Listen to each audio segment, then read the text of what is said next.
We are. Are we live? We're live. Oh, wow. We're Well, live. we're live here. It takes a little delay. So here in about a few seconds, when you go live, I'll get a notification on my phone Really? that says you're live. There right now we're live. Like it says watch live now. It took Yep. that long as a delay. Oh, yeah, because look, we got all these comments here now. Oh, now I just got a notification myself. Mm-hmm. And I posted anybody who's been waiting an hour. Now, who is Troy? Now, we already got someone. Like, who is Troy Stillwell? I don't know. I guess Warner Glenn. I guess Warner Glenn doesn't have a good pack of hounds. Rowdy. Rowdy. He's already. I'm not seeing nothing from Dandy yet, but I did see he got on early. I kicked him off last week, so he better behave this week. Or we're going to talk crap about him and his imaginary dog. Maybe that's Troy Stillwell is Dandy, a.k.a. Hot Pass or whatever he called himself for a while. Oh, Passmore. Hot Pass or Passmore? Johnny Passmore. Who knows? Anyway. And he already said I deserved to get kicked off last week. I did see that comment. He said that he admitted he deserved to get kicked off? Yep. Well, good. Anyways, there's daylight Todd. Savings times is stupid. Hello, Todd. Hello, Missy. Mike Rich. Salty chocolate. Right. If you know, you know. What in the world? If you don't, Mr. Anderson. Sonny all right. Passmore. Sonny Passmore. Yeah, there you go. I block out things sometimes that I don't want to remember. Cass River Ranch, West Siberian. How do you say it? Leica. Evening, guys. There's Dandy Florentine. You better not be drinking the night. That's what a 12-pack does to me. If I drink a 12-pack, you guys wouldn't like me either. If I drove 12-pack, I'd probably be hitting on everybody. Tried to hump a coffee table one time when I was drunk. No fun. How come that doesn't surprise me with you? Ah, man. How many wives have you had? 9? No, just 3. 3 wives, 4 baby mamas. How many girlfriends in between all those wives? Oh, we don't talk about the girlfriends. The guy that took me underneath his wing and showed me how to lion hunt, the first day I met him, he invited me to go bear hunting with him. And we started talking. He's like, "You all right being single?" I'm like, "Yeah, I'm single now, I guess." And he's all, "Well, I've been doing dogs for a long time, and I'm on my 7th wife. I'm starting to think it's me." You reckon?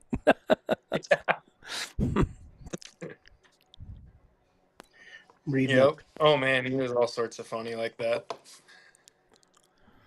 So what's going on? What'd you do this week, Jared? Surely you were out running lions this week. I think it was a good week, wasn't it? It went not bad. I went out 2 days and I trailed 2 days. And long ways? I mean, did you tell us the stories? So I went up Friday. I went up this wash, and this wash goes for miles. It's a good wash. A lot of fingers tie into it. And I get, an hour and a half, not a bark. Dogs aren't trashing, that type of stuff. And all of a sudden the dogs blow up. Like even my good dogs, my 7-year-olds, blow up and they just take off. They're gone. And I'm like, all right. And I keep going up and walking the wash, and I'm trying to find a lion track, and I can't find one.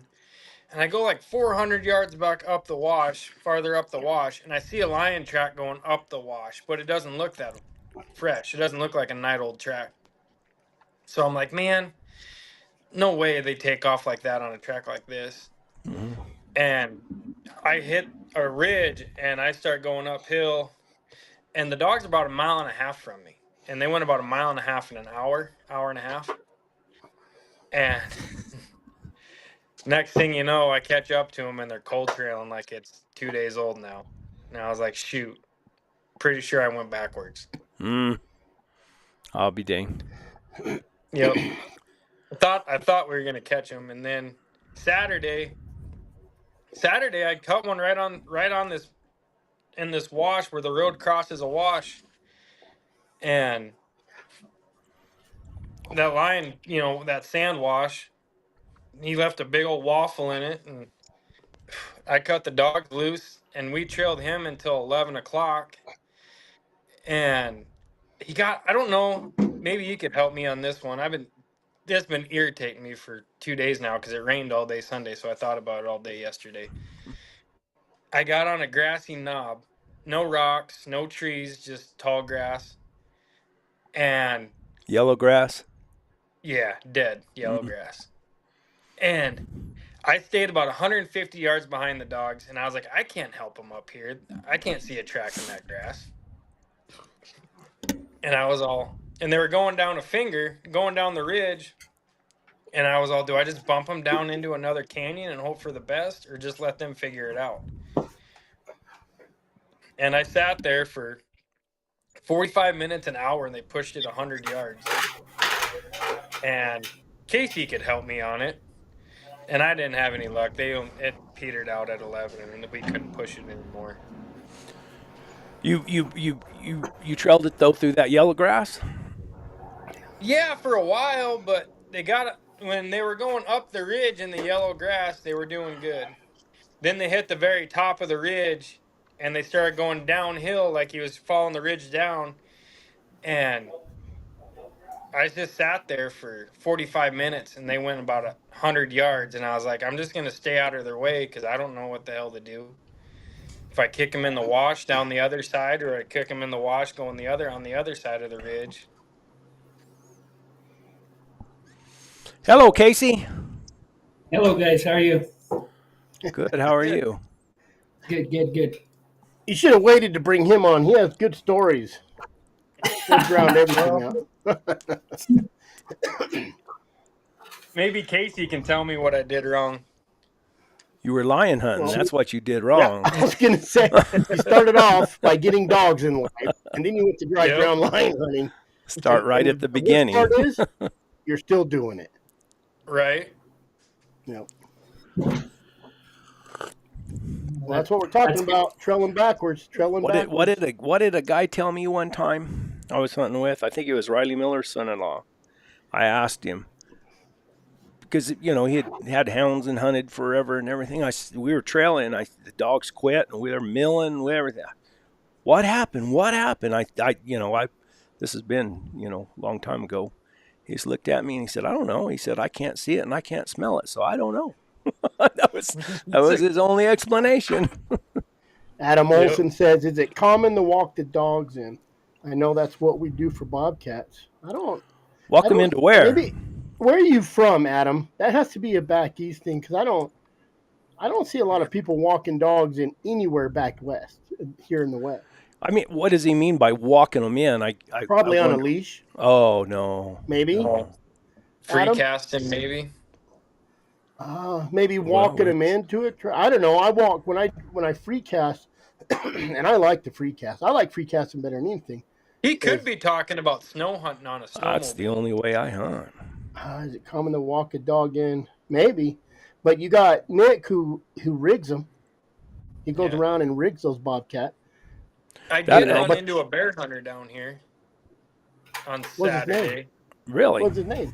Who was it? He was from West Virginia, moved here. He lives up in Santan. I can't remember his name. But George? He was all, George?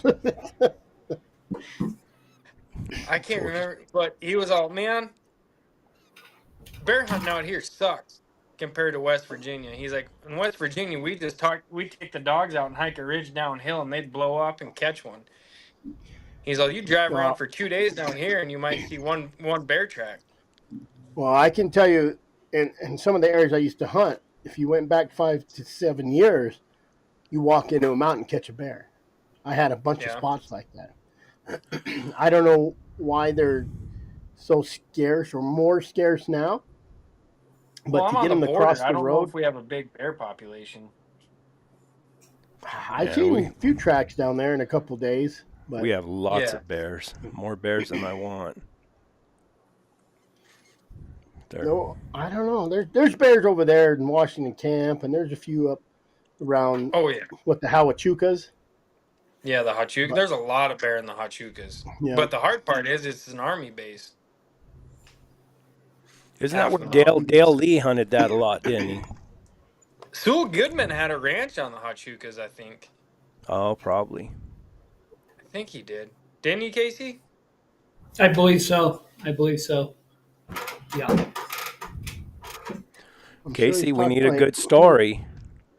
Yeah. Oh man, I wish I had one. I I I've been deer hunting for 14 days. I got a bunch of dogs hung on chains out there hating me. Well, why are you deer hunting?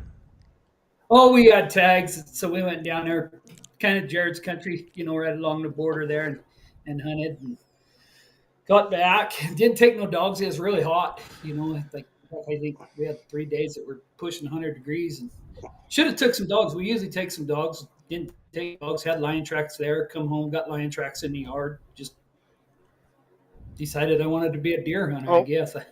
Well, tell us a Brett.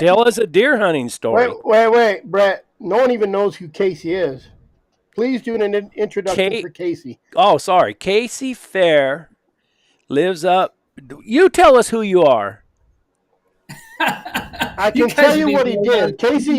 Casey did a lot of work for the Hound Rendezvous here in Arizona. They did it all, really. Basically put it all together, and we showed up. Yeah, he did it all. Him and his wife. But if Casey tells you it's just up the road, don't believe him. It's an hour. His wife can make it in about 30 minutes. I was going to say, who rode in the vehicle with his wife that said they'd never do that again? Everybody that rides with her. Go ahead, Casey. It's not as rough. Casey's a houndsman, lion hunter, cowboy, rancher from where Arizona. Over in Arizona. Yep. There you go. That's his whole story. Story. Not much to it. He can tell some stories, though. I tell you that. Oh yeah. Well, Louisiana hunting can tell some stories about hunting with him. Yep. Yeah. So did the weather finally got good. We had a little storm come through here yesterday. Didn't get much moisture here. I had to go to the valley and get a load of lumber today, and there was a little skiff of snow, and I thought I'd see some hound hunters running around, but I think you got more weather up there by you, didn't you, Chris? I heard 8 inches up there. Yeah, I'm 6 inches where I am. They got like 10 inches in Vernon, but I'm pretty melted out. It's not going to last. But it's supposed to snow again Wednesday, so all the real line hunters will be back. And it snowed on a Monday, so everybody had to be back to work. Now, if it snows on a Friday, whereas Friday night, all the real line hunters come out then. So were you successful on your deer hunt? I didn't find a deer that I wanted to shoot. I think we had 6 or 7 tags, maybe more in camp. I'd have to add it up, but my daughter-in-law killed a deer. My son killed a deer. My wife killed a deer. We had 2 first-timers killed deer. So yeah, I mean it was good. So we can say you were trophy hunting. Trophy hunter. I was trying to avoid that comment. Yes. Oh, it's all over the internet. That has a bad connotation to it nowadays, doesn't it? Oh man. Yes. You can still eat those trophies. Yeah. Yep.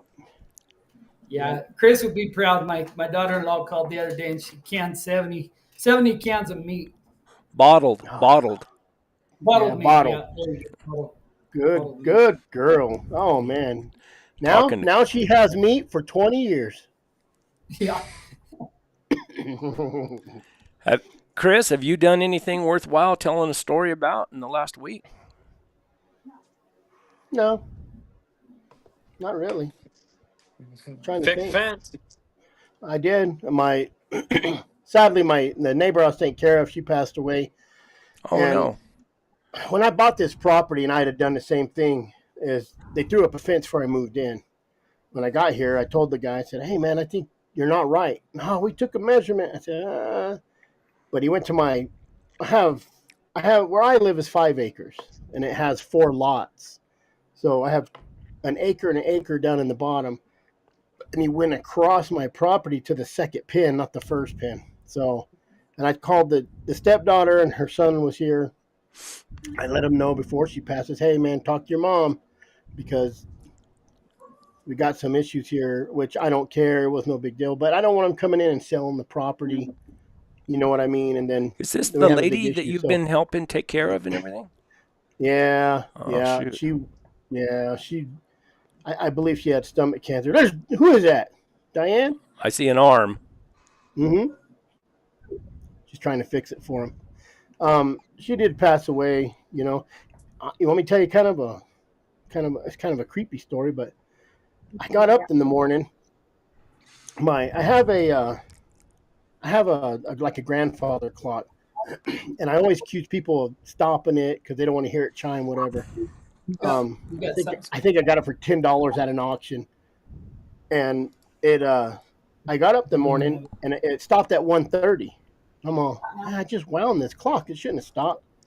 So then I get a call from the son. He says, "Hey," or a text says, "Hey, I just want to let you know my mom had passed away last night." Well, a couple of days ago, I was talking to the stepdaughter about just fence and stuff, and they actually owed me some money for hay, but I traded them out for some little trailer. And I said, "Hey, real curious, what time did your mom pass away?" She said, "Oh, about 1:30 in the morning." Mm. Kind of gave me goosebumps. My Oh clock yeah. stopped at 1:30 in the morning. She's just So telling you goodbye. that's all. Yeah, yep.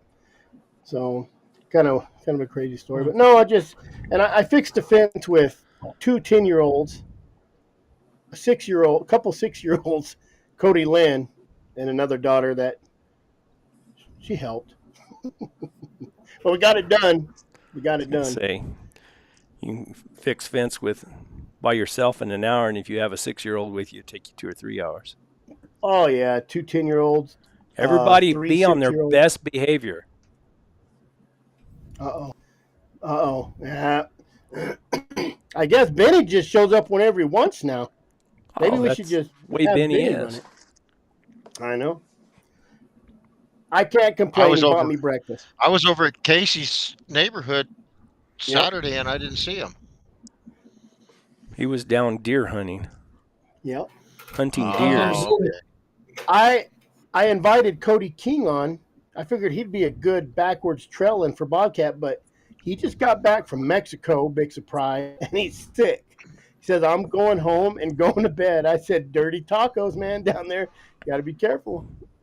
He called me. He was on a pretty good big Tom Lyon track, and it made a big circle. And you know what that lion did? He turned his scent off. Can you believe that?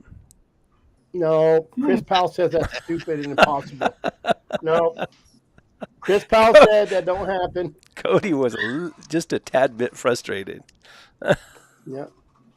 Yep. Tell him to call Chris Powell. Yeah, He'll tell set him. him straight. That's just a old wives' tale.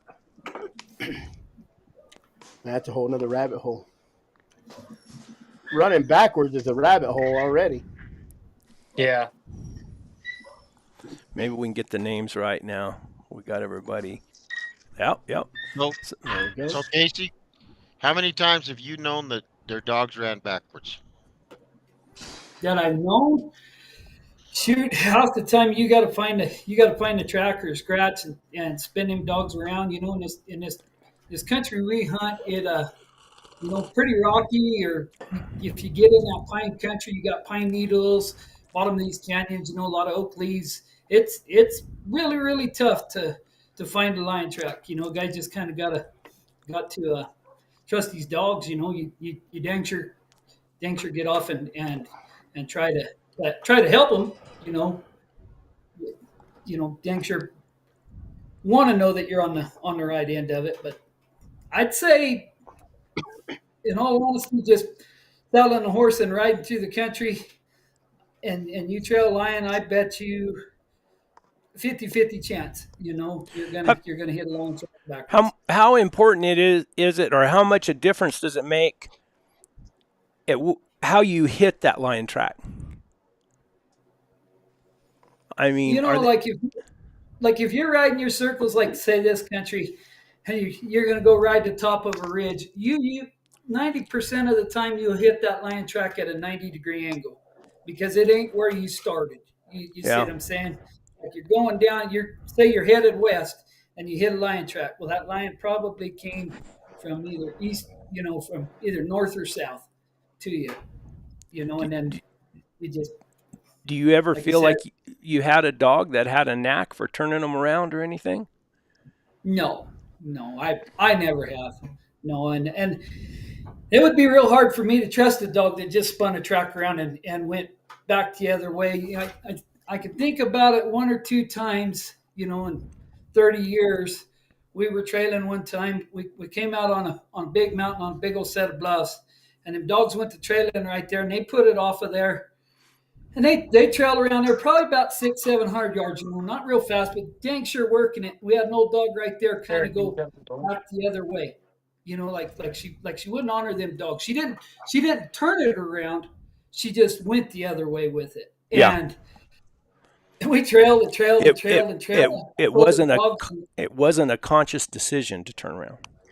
No. The dog just started that track, and I kind of looked at him, and I was sitting there with the guy, and I said, Maggie thinks that thing's going the other way, and we trailed probably 2-3 hours down there into a good layup spot, and that track just like Jared said, it just fizzled out, and a lot of times I just pull them up and go home and say, well, we didn't catch that lion today. You're going to catch the ones you're going to catch, and you're not going to catch the ones you're not going to catch. But we had to kind of go back down our same track. So we came out there a little wide and brought the dogs back across that track right there. And we hit that sucker and trailed him good. I mean, trailed him a heck of a lot better that way than we did the other way. Obviously we didn't catch up to that lion, but as far as a dog turning a track around, no, I've never had one. I've had a split deal, hitting the track, but when everybody's done telling their stories, I'll tell you what a pretty famous lion hunter told me about turning a track around. But I want to hear everybody's stories first. Well, I've never had. I trail backwards as easy as I do forwards, and I've never been able to tell whether we're going to hit a track one way or another. Well, I'm just pretty happy that they're trailing most of the time.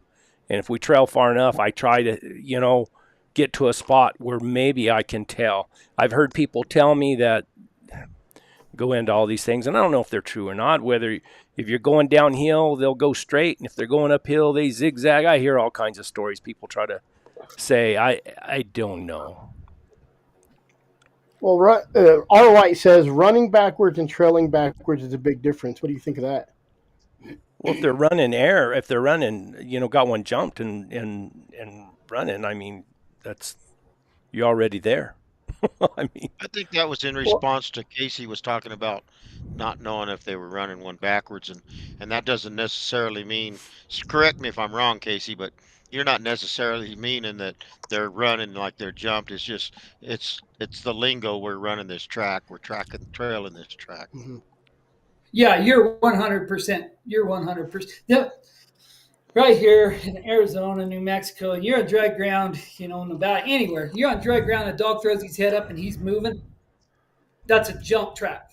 You're running that track. You're gonna probably catch up to that lion, or you're putting a heat on him. But if they ain't got their nose down on the ground, and they're trailing it. That's right. Yeah. They go the way they go until they are pushed, Jeremy said.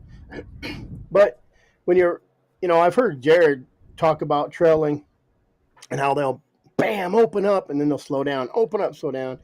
So when you're running, let's just say they're running a track backwards, they're trailing it backwards. How long in that mile does that scent dissipate from one, like it's going to smell hotter sometimes because of moisture, your environment, and then it's going to dry out. So how long does it take for even a dog to say, "Oh, I'm running it backwards," to figure it out? I think, you know what I mean? How long? Because if that lion makes that mile in 5 minutes, let's just say 10 minutes, that's only a 10-minute old track from point A to point B. Here you go. Here's a guy who says a seasoned dogs that are hunted 4 times a week for a number of years learn to turn the tracks around on their own. I didn't know we had an expert in the house here. Troy Stillwell. What do you guys say? I would like to hunt with I think that's kind of the dog we're all looking for. One that's damn sure smarter than us. Well, here's the question: How many lions has a dog caught, Troy? What kind of environment are you in, Troy? You know what I mean? Is it dry? Is it got a little bit of moisture? What does the smell dissipate more in moisture when it's running backwards or in dry ground running backwards? I'm thinking about how strong the scent is and how long it takes for that scent to go away. But if he's running it, let's just say he's trailing that backwards and he gets into just a dry zone, there's not going to be no scent, but that's going to happen forward as well. You have to find the track. Obviously you have to find the track. I mean, that's the consensus of the whole situation is you don't physically see which way that lion's going. Well, I've talked to a lot of dry ground lion hunters, and every one that I've talked to that's worth their salt says, "Well, we trail them backwards and forwards. It's up to us to figure out which way we're going." Yeah, and as far as the scent dissipation, that depends on the conditions. It depends on the barometer pressure. It depends on rock and sticks and brush and sand and plain old dirt. And then is the dirt a hard packed dirt or is it powdery soil? And everything comes into play. And just making one blanket statement it's really kind of tough. I remember the one thing that really sticks out in my head is when I first listened to the daily or the Bruce Kennedy's tapes, and he was talking to Warner Glenn, and he asked him about trailing backwards, and Warner said they trail them backwards as easy as they do forwards. He said, and I believe my dogs trail them easier backwards than they do forwards. That always stuck in my mind, and I thought, well, if it happens to him, it happened to the best of us. Mm-hmm. Yep.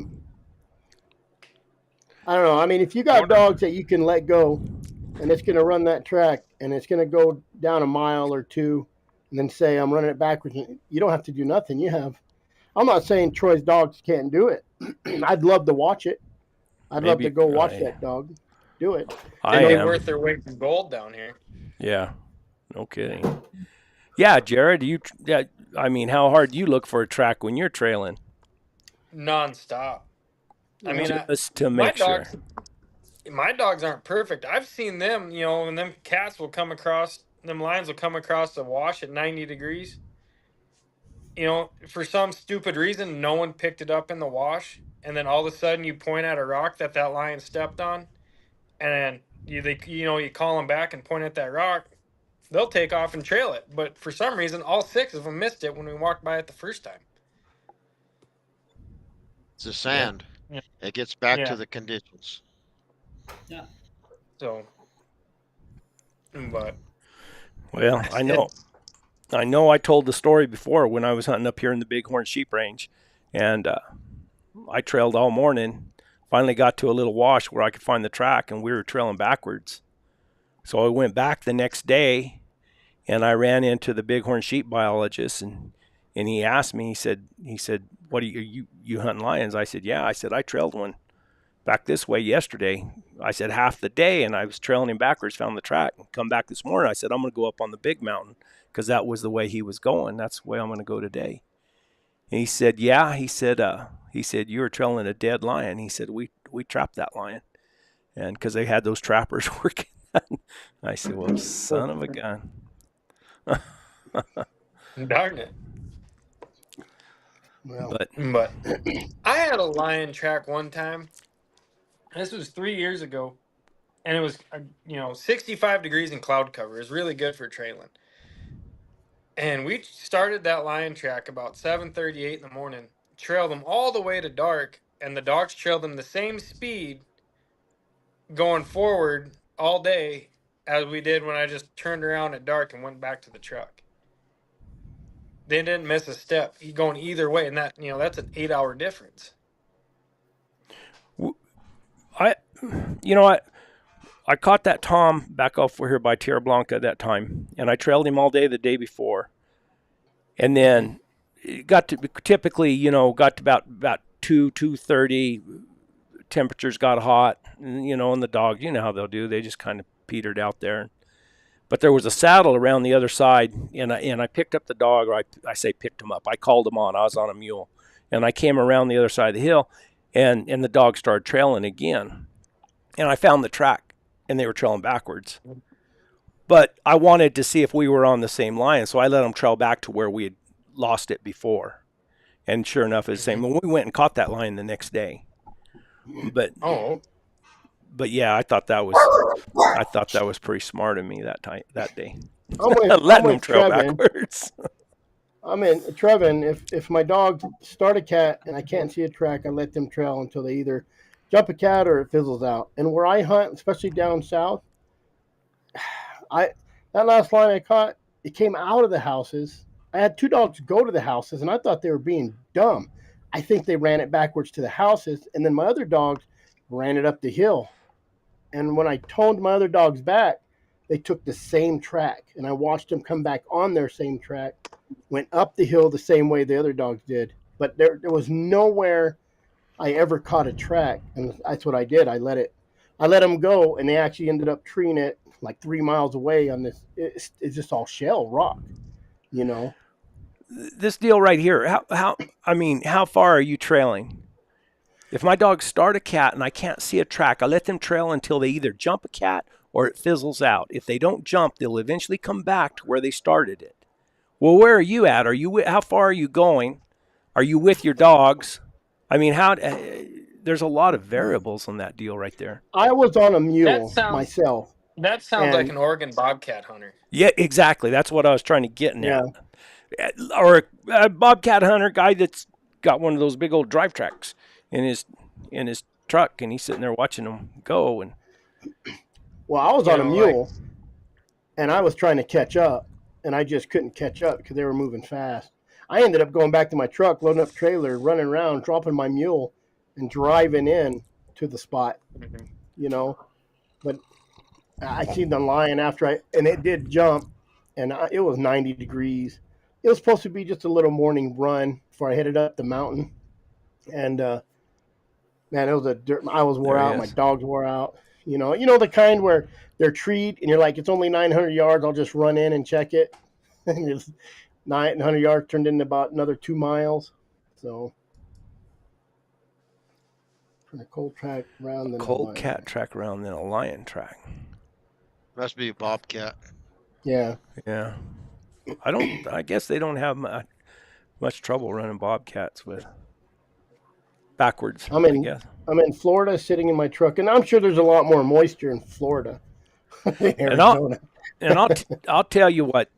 I won't drop a name, but a pretty famous lion hunter told me about dogs turning a track around. He told me, he said, if those dogs turn the track around, he said, I'm pretty sure it's a Bobcat. He said, it's not a lion. He said, if they trail out and then they come back and trail the other way, he said, it's a Bobcat. Is it? But I'm not going to drop any names, but it's a guy that everybody respects. Do you think that is because the Bobcat's lower to the ground, has a shorter stride? Hell, I have no idea. There's more. So I grew up in Pinal County Sheriff's Office. We was man tracking. So the scent dogs tracking, all that stuff, it was really meticulous tracking to where you took a hat, showed a dog, and they followed that scent, that one scent. Would they trail it backwards? Yeah, they would trail it backwards. But most of the time, 95% of the time, we had a track and we knew where the subject had walked off. So we knew they were headed that way. You know what I mean? But with a lion, and when they do jump it, especially if you're on a mule and they're, I like my dog to get out 200-300 yards. I got a couple dogs that will go big circles, get out there 800 yards, but I know they'll come back to me, and then if they jump something or they open up a little bit, my other dogs will go, and I'll just kind of ride that way, and try to find a track. But I think 99% of the time you're looking and you're following dogs, you're looking for a track just to make sure it's not a coyote or a fox or a ringtail cat. Or, yeah, Bobcat, we let it go. But I've treated a lot of ringtail cats down in Globe in tree stumps. I've had dogs pull them out from underneath rocks and stuff. Mm-hmm. But I messed around with I went up here, speaking of stories, I went up here and hunted on a friend's ranch and trailed around this little knob, just trail here and there and around and back and around. And I mean, the good dogs were barking on it and they were trailing it. And finally got over there and found a big old bobcat scrape underneath a tree. And then the next day I went, where'd I go? I went down about 90 miles north of there. And man, I was riding up to there. I was trying to get to this big saddle. Same place I caught that big tom at I was just talking about. And I was trying to get up to that saddle. And there was a big old tom lion scrape. And those dogs could bark on it and they could trail up this little ravine a little ways, but we just couldn't keep it going. I mean, for whatever reason. I had cell phone service up there. Got a phone call. A friend of mine has a ranch down here, said, hey, we got a deer kill over here, or we got a drag mark. We don't know if it's a calf or a deer. He said, we didn't bother it. He said, you think you can get over here? And I went over there, and so I hooked it all the way down, drove. It took me about 2 hours to get over there. And sure enough, it was a deer kill, but it looked old to me, but the dogs trailed out of there, and we trailed until after dark, and then I pulled them. But it didn't look like that. It wasn't like that lion was up in the, up above there, bedded down anywhere. Looked like she had left, and I don't know how old the track we were trailing was. Pretty good conditions. It was all rock. It was good it was just good rock. So we were trailing really, really good, and went for a long ways. But it looked like that lion was leaving out of there. And then I was on my way back, and Rick Dickerson. I talked to Rick Dickerson, and he called me and asked me what I was doing, and he said, man, he said, it don't matter. He said, those desert lions like that, he said, it don't matter. He said, it might look like it's totally consumed and she might not come back to it tonight, but she'll be back to it in a couple days. She will come back and check on that kill here in a day, 2, maybe 3 days. She'll be coming back through there. She said, just to chew on bones or do something, but she'll come back and check on it. And of course, I haven't been able to get back up there. I sent you a picture. Benny says he's been working at the quarry. That's a lie. Oh, Benny, working. Look at him. Jeremy sent me a picture. He caught Benny working his side job.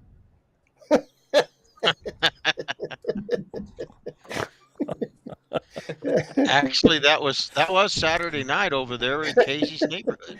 Yeah, he said he was traveling, but he's out doing his gigs. Casey, what's the name of that bar down there? Merle and Kathy's? Merle and Kathy's, yes, sir. That's where I was Saturday night, and I turned out to be 7 days early for the party. I hate being late, but I've never been that early before.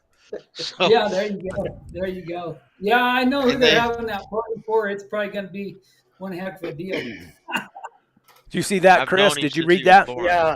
So man tracking is different, but it's not just your shoes that are tracking, because when your scent cells fall off of your falls skin. off all the time. Yeah, and I mean, it is different, but it's amazing. How come that doesn't work for lions? To watch a dog. They're furry.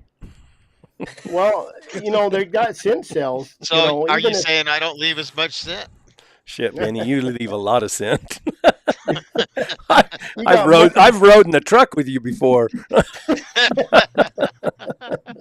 That's Maverick. Yeah, I come on here special for the abuse.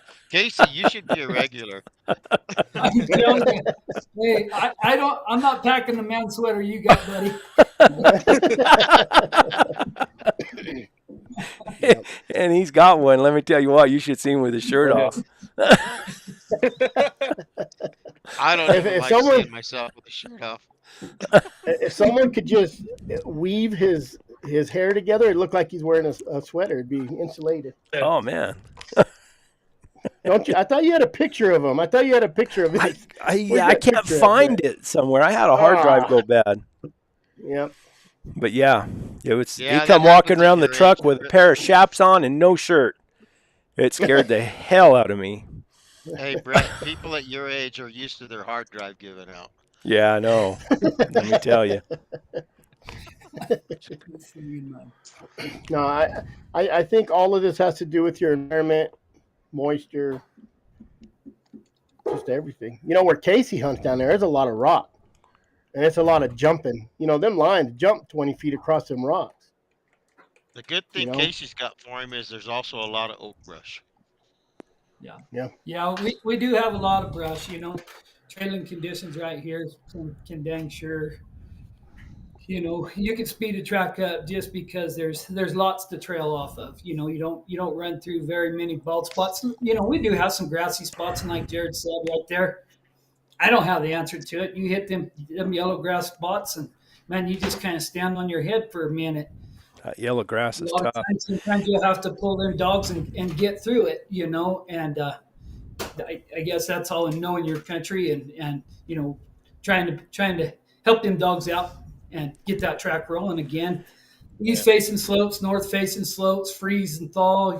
There's just so many conditions. I just pull my hair out, and I try to live by that theory now. You're going to catch the ones you're going to catch, and you're not going to catch the ones you're not going to catch. Yeah, if they can smell it and move it, you got a chance. That's right. How do we know? And you're sure it's a lion track. Yeah. Right. How do we know that bobcats leave less scent than a lion?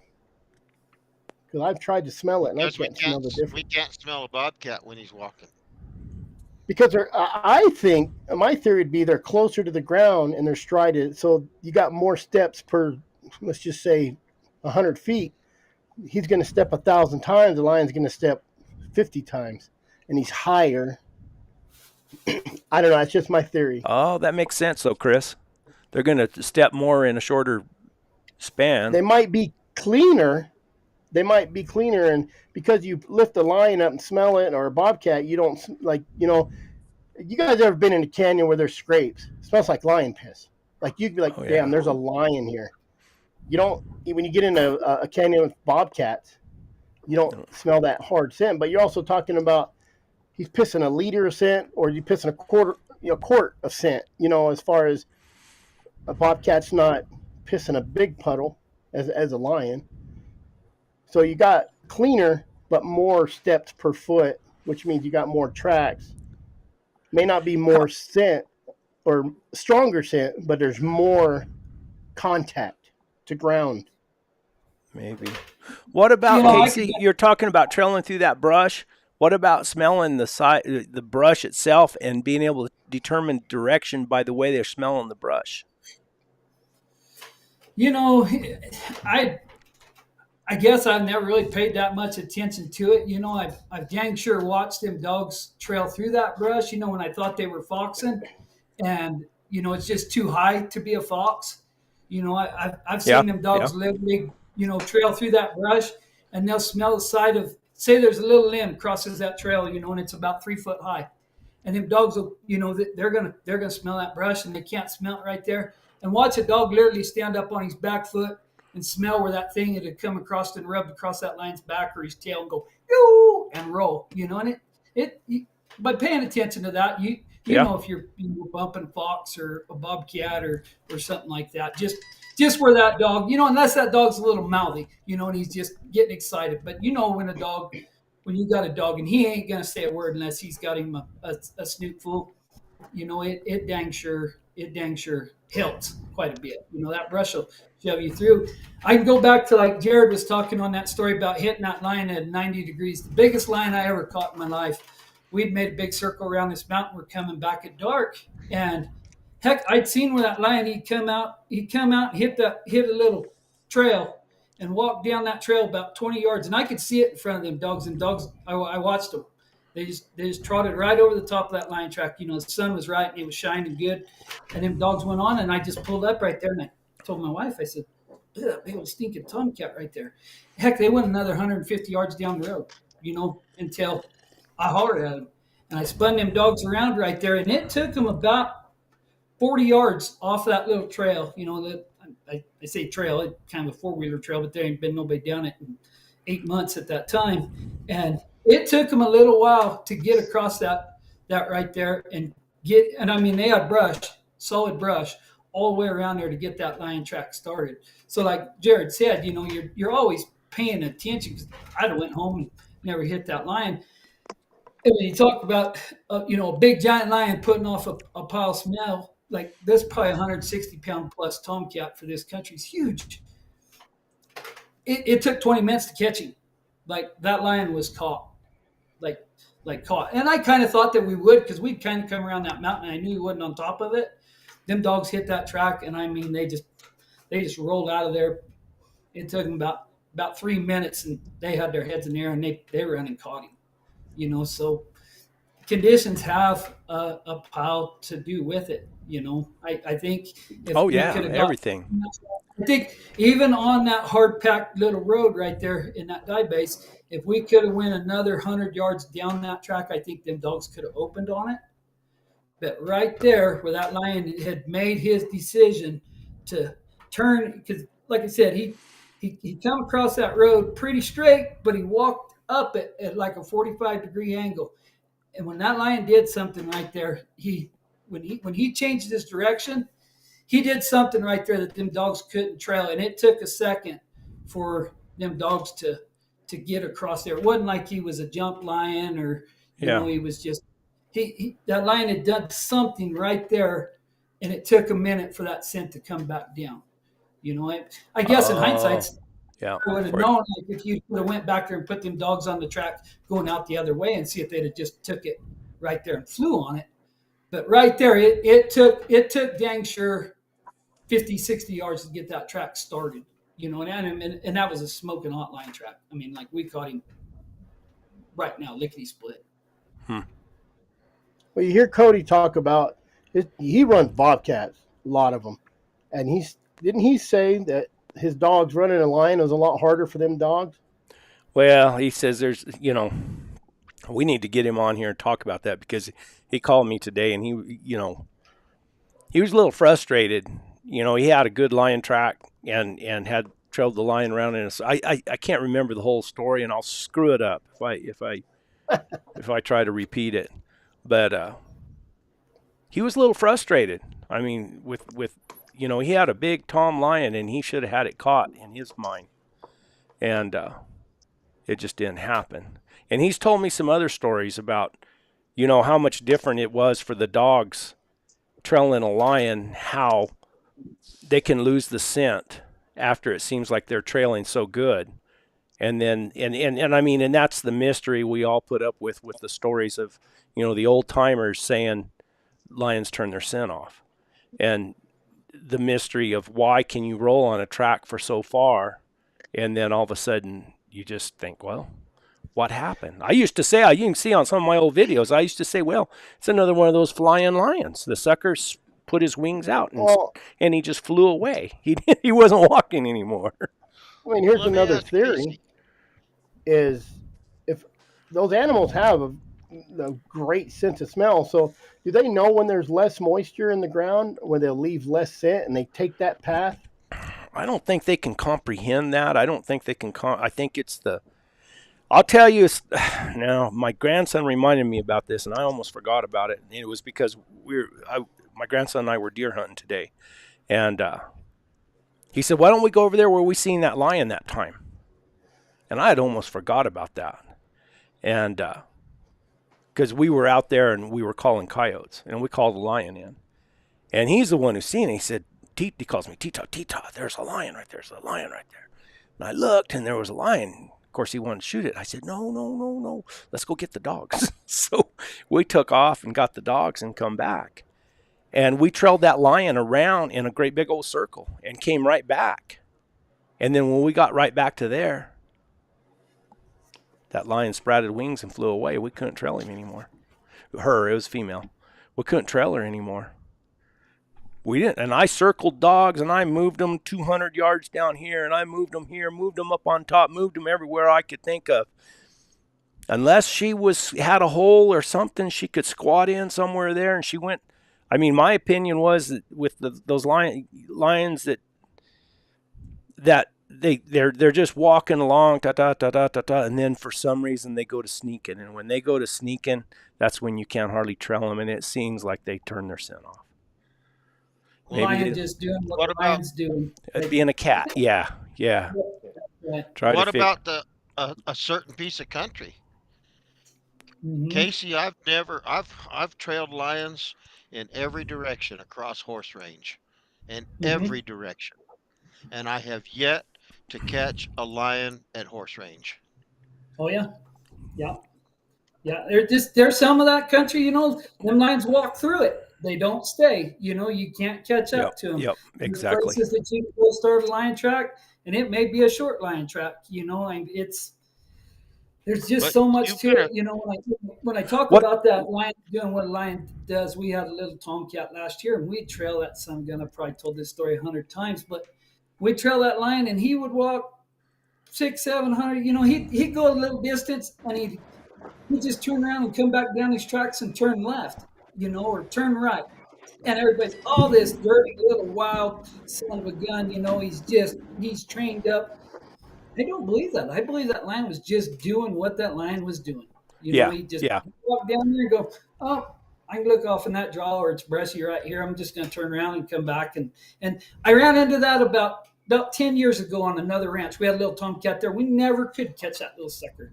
Like one night we went in there and trailed that piece of country, and we went back the next day and rolled off in there, and it had sprinkled that night.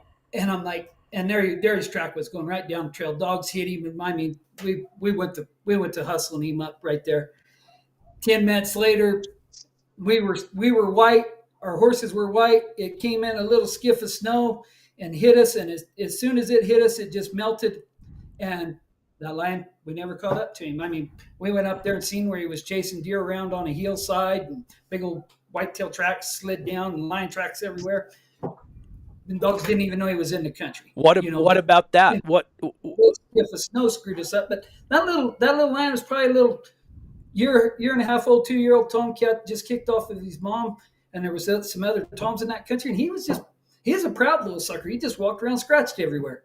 I mean, he was one. Everybody knew he's there. What about, like you said, he was hunting in there? What about trailing them around when they're hunting like that? How does that feel different? It gets tougher. Them dogs slow down. You know, them lions get into some elk or some deer or something like that, and they go to hunting. It dang sure changes. It changes the equation. Yeah. It doesn't matter north facing slope, east facing slope, good rock, whatever. That lion he's just traveling different, and I just. You know, since the $1 million question. When I was out at my property, this is 4 years ago, I was out at my property feeding dogs in the morning, and I was going to go help my buddies glass for coos deer behind my place. And he was already glassing. Sun was coming up. And I'm at the kennels feeding dogs. He calls me, and he's all, hey, I just glassed a lion up. So I grabbed the collars. I bring 6 dogs, and I go over there to look like a hero, and I look like an idiot. Mm-hmm. Dog, I was like, where'd you see him at? And he's like, right over there.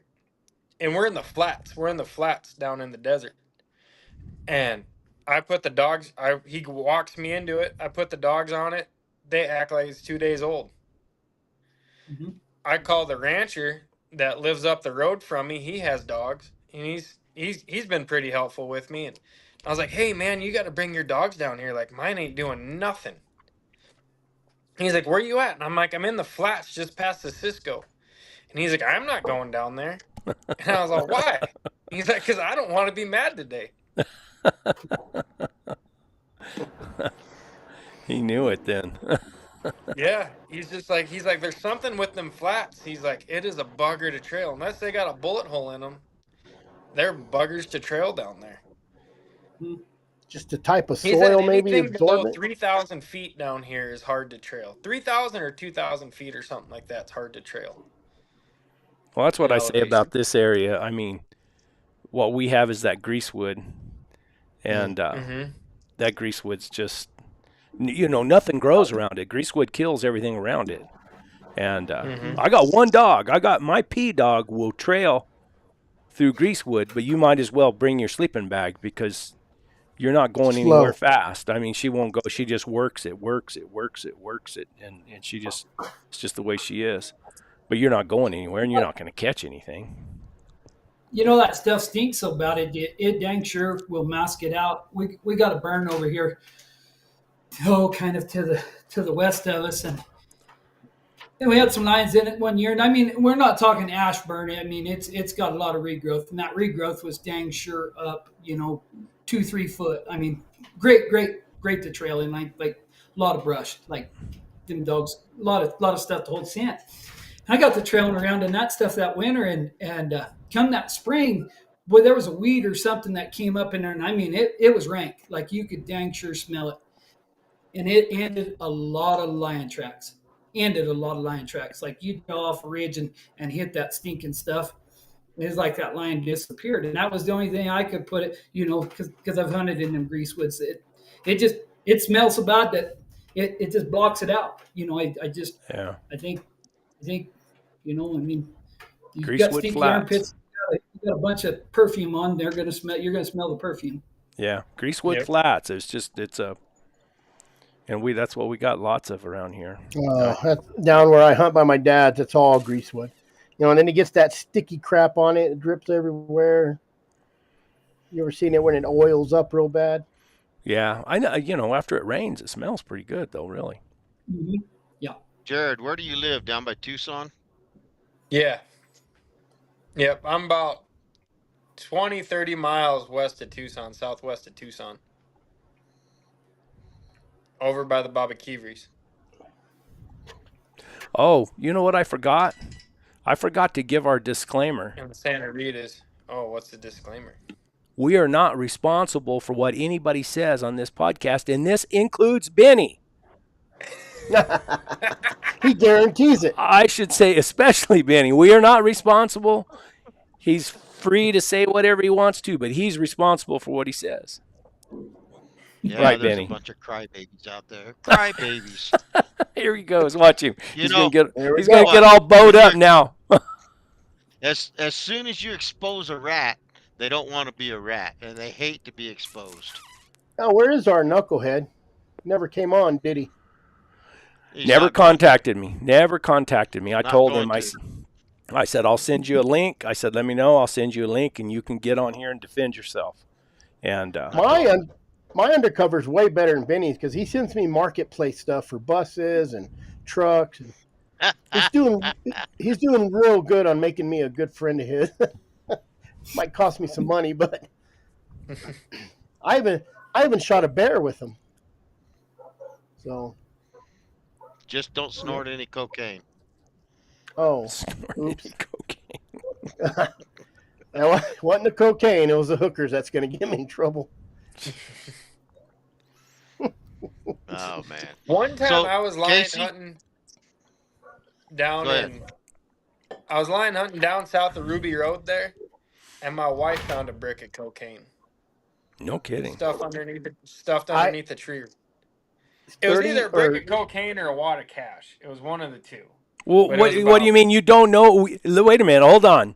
You don't know what it was? I didn't cut it open. She's like, babe, look at this. And she held it up all proud. And I'm like, you shove that back where you found it and we're leaving. Oh, man. Right back in my backpack. Like, no one leaves that. No, Listen. It's not illegal. It's illegal to sell drugs, right? It ain't illegal to sell a map to something that's buried. So if they want to buy the map, you're not selling narcotics. You're just selling a map. I'm just saying. OnX pin. Chris knows how to get around this. I didn't have OnX pin back in the day, but we found 440 pounds of marijuana we jumped a big pile of illegals, and they just drop their bags and they'll run, you know. But it was 440 pounds of marijuana and 25 pounds of glass. I think is how much was on meth. This Oh stuff shoot. called I would glass. It looked like shards of glass. I You wouldn't be you too interested in the cocaine, but I can divvy up that cash. Oh yeah. I was gonna say, yeah. If you didn't know if it was coke or cash, that's Bad on you. Isn't that what we're Greasewood? Isn't so Greasewood? disappointed in you, Jared. We're so disappointed in you. R. White You says may in have to give Greasewood the him stuff creosote comes from. It's a yes, creosote bush, right? I guess so. I yes. don't Greasewood. know. Isn't that what it Greasewood is? is the slang term for creosote. Oh, is it? Yeah. I'm just a slang There you talker. go, Brett Vaughn. Yeah, and I guarantee that crap too.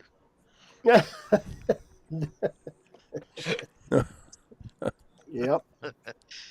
So Casey, I'm just curious because I know you've trailed all over horse whatever that deal horse Horse You range. what I just come call on, that. Benny. You just There you said it. go. Well, I know, but I was thinking about those beers I had the other night over the horse range. Have you had any trouble? You know, man, when I hunted that country, I was young and dumb, and I would think I had probably a lot of trouble. Like, I can't put a thumb to it. Like, back in them days, I probably run coyotes all over that damn flat. Hey, there ain't nothing wrong with running a coyote every now and then. Well, how I got You're how getting so personal now. so how I got this nickname Benny the Stomper. It was because I told the story, and that story was with BJ. You know who BJ is. Oh yeah, Um, he was there and he was just getting started, and I don't know, he wasn't 15, 14 or 15, and he had a few dogs, and all that took place right there. When you get up on the horse range, there's a road that feeds into it from oh, where's it? I guess it comes in from Greenback. There's an old right. junky set of corrals there, and uh, uh, a spring breaks out, and they got a water there. Huge oak tree. That's where Yeah, all of that. And we were trailing in there and trailing in there, and blew right into a whole herd of javelina wallering around, and that ended everything. yeah. If he was with that kid, I armed him with a bunch of dogs when he was a young man. Mine probably helped really, really good. Helped him with the javelina. Yeah, Uh, That's when you Justin's Justin's oldest son was trying to hunt pretty hard, and him and BJ were running around, and I showed up there and took those kids hunting. yeah, yeah. and That's what was that's your good. Decent practice. And the guy can get a little higher than that and get in that dive base, and it's pretty hard. You go seal track in that dive base, but there's a lot of brush, underneath, horse range in that country right there that you can get. Dang sure good trailing country. But yeah, when you get a good summer and that grass is right there, it dang sure be tough to get across that thing. Yeah. what did you say your nickname was, Benny? Well, when you guys started calling me Benny the Stomper. Well, no, your nickname is Tulip. Well, that's what you started calling me 10 That, years ago. that's just cold weather name. If it There, gets too cold, look he it up. wilts. Hmm. Benny the Stomper. Look at that. Yeah. That was that that deal I had some young dogs on.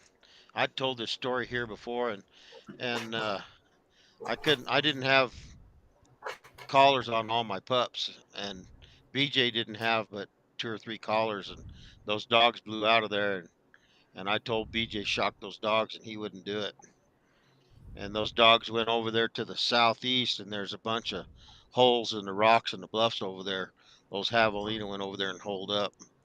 I was yelling at him at the radio, shock those damn dogs. I need my pups back. And he said, "Oh no, no, no, they got a bobcat in a hole." I said, "No, they don't. They got a javelina."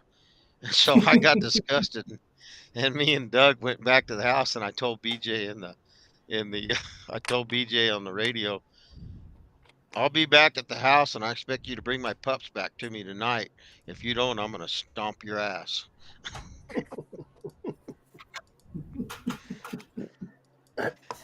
I'm thinking javelinas. I'm glad I don't have many of them up here. We run into them every now and again, but we don't have many.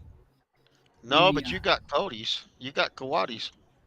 Yeah, and really, in Monkeys. all honesty, not many of those. And for a lot of years, I tried to stay ahead of them. Like we'd catch one or two a year. Be a big boar, and we'd have some dogs tore up. And heck, I'd kind of I I I was dang sure trying to get rid of them, and then it finally come to the point where I had to go to shocking dogs off of Cootamundis. Yeah, they Jared outpopulated what I could try to manage. Jared loves Codamon. He loves them monkeys, don't you, Jared? I can't set the voltage up high enough on my collars for the dogs to break them off monkeys. It don't matter. I mean, You think those Cootamundis mess with those dogs? You son of a bitch.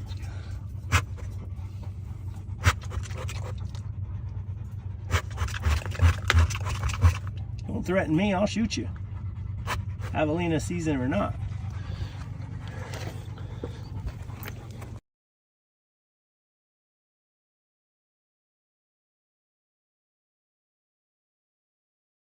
You caught something, you come home with your dogs. Yep. yeah. That wasn't even. But That them was. monkeys, man, they're no fun. They walk just like a lion through the bluffs, And you Hey, think and what you'd be I like, always oh man, and what I say is when you walk up to a tree right at dark and you look up at that tree and you see that tail hanging down, you think you got a young lion up there. yep.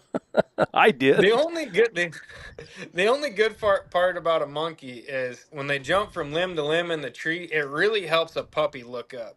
That's the only good thing Yeah. about them.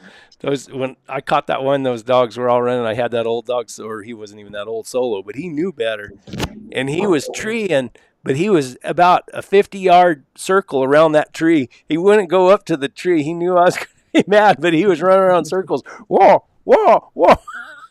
I thought, well, as long as I don't get up on the tree, I'll be all right. I finally got him with one, that big old boar that was running across. I seen it. It was running across the flat there, and they were after it. And boy, I tell you what, now they did get an education on that one. But we had them when I lived up there in the mountain. We had quite a few of them. Wednesday, back over here Wednesday and Thursday night, we had camp plumb full of them stupid deals. They'd come in our camp and chewed on some tortillas and ate some flour. Next morning, we locked that chuck box up. And the next morning, they'd come back. They'd been through there. I guess my little Jack Russell, she's Cootamundis broke. She never barked at them. They're in the tent. They probably walked about 10 foot from us. She never said a word. Only takes one bad tussle to teach them, I guess. Yeah. I don't know, Jared. I wish my dog would learn. I know. They love messing with those, don't they? God. They don't run. My dogs don't really run. They got worked over by a group of javelina one time, right when I first moved down here, and they never messed with javelina again after that. My one dog, he had a tooth through the bottom of his mouth, and he was only getting about a half a drink of water every time he tried to get a drink. He would lose it out the bottom. He was losing it out the bottom. What about, have you ever had any dogs killed by a Cody? I had a dog almost lose his eye. Now this is what I heard. I don't know if it's true. Matter of fact, the dog that died, I named it Benny because it came from Benny, and he was making a really, really good hound.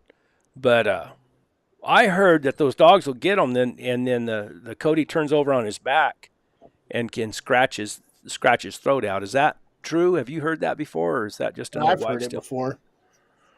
I think it's from the monkey will grab him anywhere he can. Yeah. And then another dog is going to come in and grab that monkey by the butt and pull. and that's where you got your issues. Because this dog's throat was cut out. You know, when I found him, he was still Yes. alive. When I found him, he was underneath my porch. I lived up there in the mountains, and he was underneath that porch. And time I got him out, I was gonna run him to the vet. I mean, he was making as good a dog as I'd had, and he died on me. Darn it. I liked him because he never barked unless he had the track, and when he barked, it was always up there. I mean, it was always up the trail, up the trail, up the trail, and he would move all the dogs along, and it was pretty cool. Man, that's a tough one. Yeah. I had a wreck with them one time, and I thought they ruined a dog. They'd bit her through the foot, and right there, at her ankle. And I mean, she lost a pile of blood, and that thing swelled up. And that dog was pretty much crippled for about 6 months. You know, I thought they'd got through a tendon right there and ruined that dog. And that's when I come to the deal. Like, I'm gonna get these suckers broke. You know, like I'm trying to kill them, and they fall out of the ground. They fall out of a tree and should be dead. They can still bite. They're like a rattlesnake, you know. Really? Are they protected by any means, or? You can shoot. Yeah, how many can you just one? They have a season here, right? A year. I think it's just one or two a year. Yeah. There's a season on those things? Yep. Mm-hmm. What do you do with them if you kill them? Look at them? A lot of people make raccoon mount them like a raccoon. I know. Oh, just like a stuffed animal. Big deal. Yeah. Yeah, I don't think there's. Yeah, we've got a lot of hunters, and you tell them about them, they'll be here to lion hunt, you know, from back east or something like that. You'll tell them about a Cudamonte, and they'll go to looking that thing up, and they'll see it, and they're like, "Hey, like, can we catch one of those deals?" I'm like, "Well, I really rather not." But the guys from back east, they really do intrigue them. Like they want to catch a Cudamonte worse than they want to catch a lion sometimes. They're neat little creatures. They're real pretty little creatures. They're just mean. Well, they're real nice. They'll run around your camp, like you said. They'll come in and not bug you, but man, it's just like a porcupine. That porcupine trying to run away, and them dogs start chewing on it, and that porcupine just tears them up, turns around. Yep. You know, I don't think they want to fight a dog, but I think a dog gets hold of them, they're going to fight a dog. You know, we don't hardly have any porcupines around here anymore. I used to have a bunch up here. I don't know if they're cold weather, but I mean, I went through a spell. My dogs got off the chain. 2 of them took off. They're gone for 2 days, 3 days. And someone called and said, "Hey, I got your dogs." They were full of porcupine quills. And my one dog, Andy, man, this was about his 3rd time of a porcupine. And you would think they'd learn. I'm talking through the tongue. I even doped this dog up, pulling porcupine, and he's still trying to bite me when I was pulling him out of his mouth. And so I said, "You know what?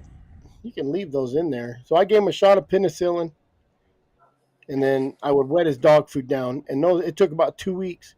You know, they get soft, and they'll fester out. And ever since I left them porcupines in, that dog, he never touched another porcupine again. I just left him in there.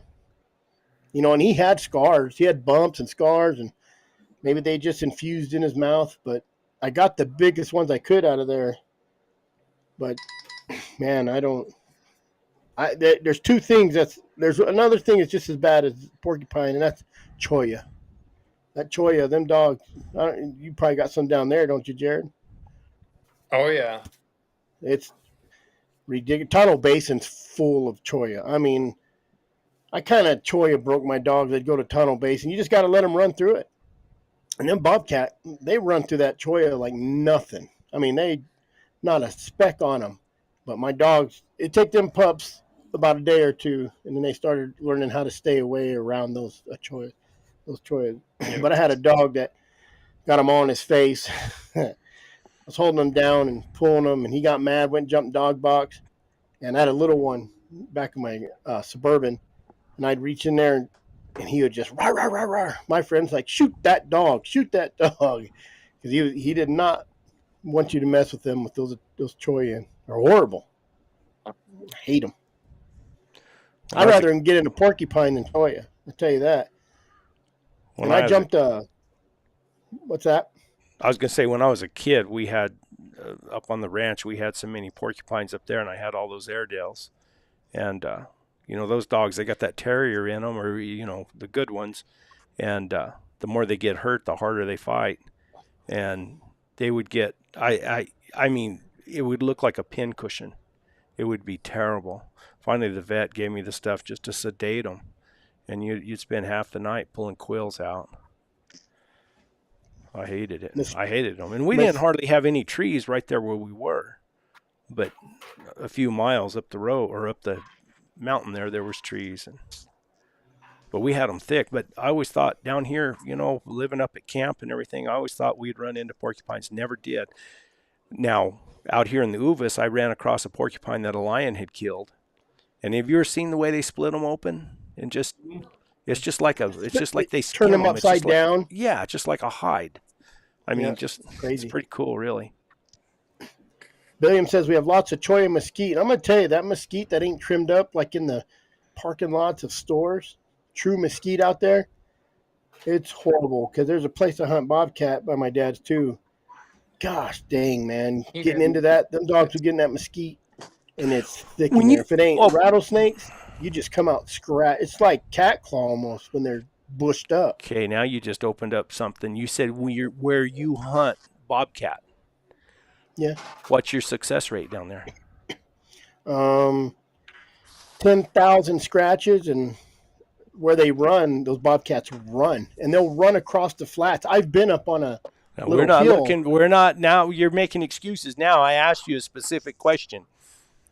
Oh, I don't catch many. That's what I'm saying. I've caught 3 over there. I'm just curious because I've had guys tell me, "Oh no," I said, "I don't let my dogs run bobcats. All you do is." Matter of fact, I was talking to Rick Dickerson. He said, "Yeah," because I called him and I told him about trailing that bobcat all around. He said, "Oh yeah," he said, "in that country you hunt," he said, "all you're gonna do is spend your time trailing around, and you're never gonna get him caught." He said, "You just best pick them up and move them, get them away from that." Oh, they run.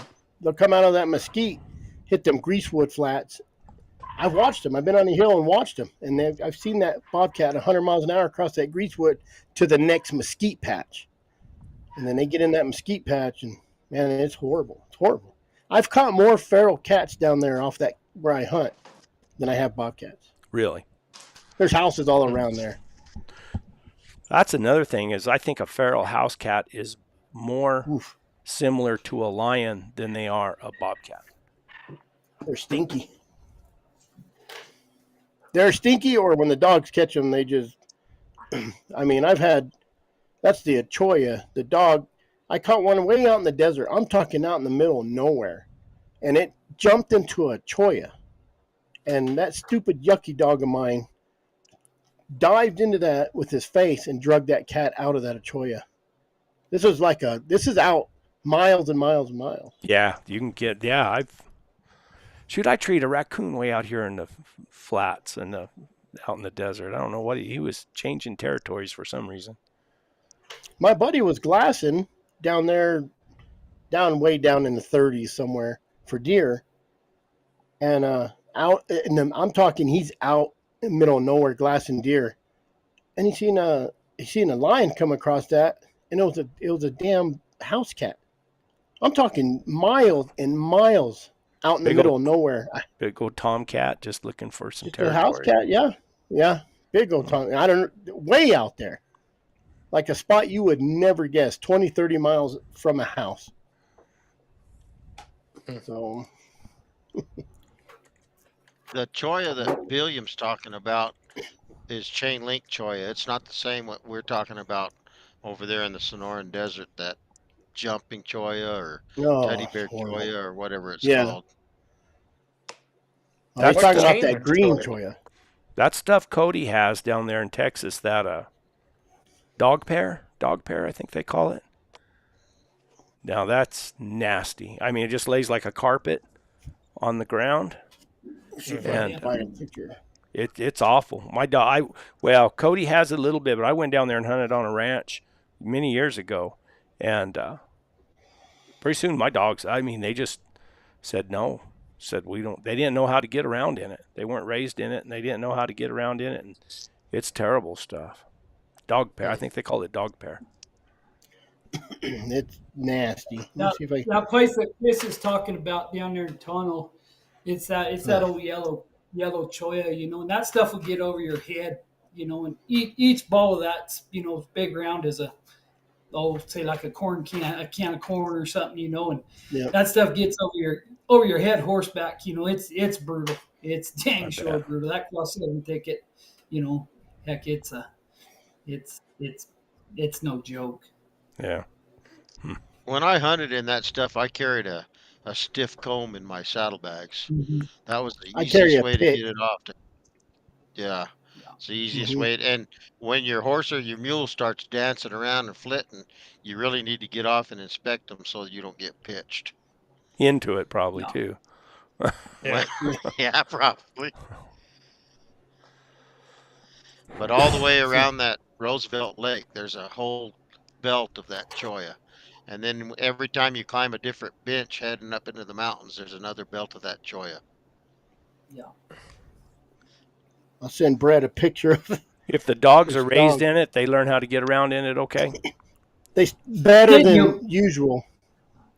Like if you're gonna trail a lion in it, like you can cold trail around in that stuff, but when them dogs get whipped up and you got a track and you're moving it, they get reckless. They're gonna get choyed up. They're gonna look just like that dog right there. Yeah, that's right. Horrible. Man, he looks miserable.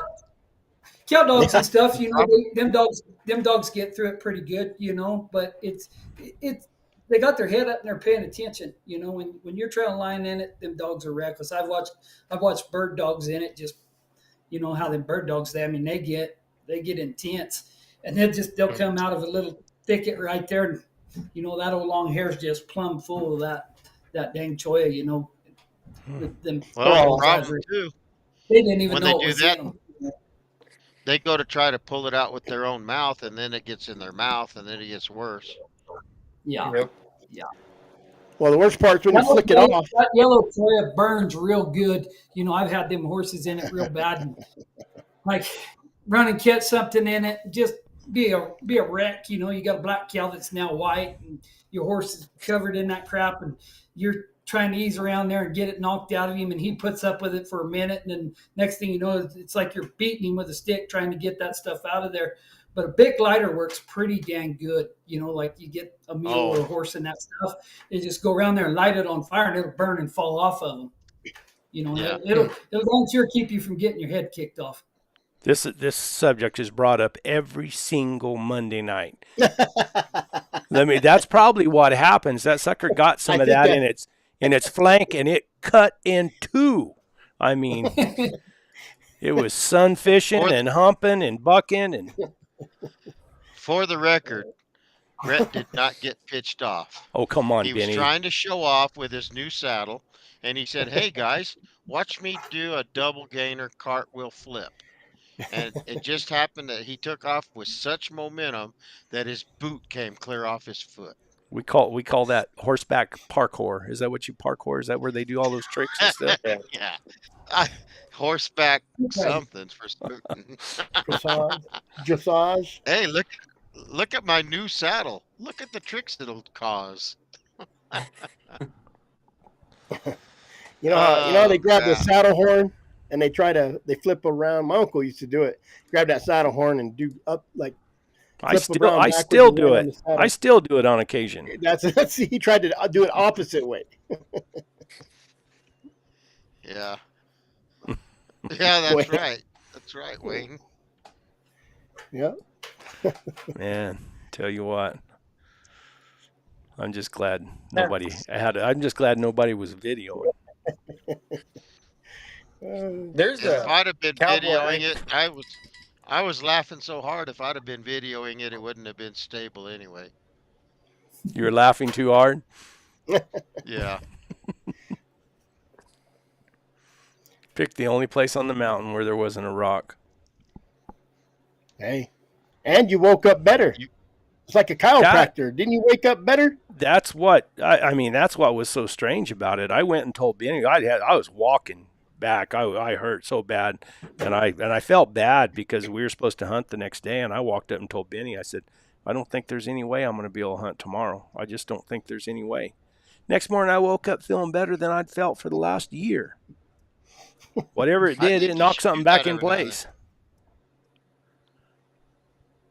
I haven't seen Dylan on here. No, I hope he's okay. Brett, did Dylan come on and give us an update on hunting in Maine? I don't know if he's went. He jumped on every once in a while. I don't know.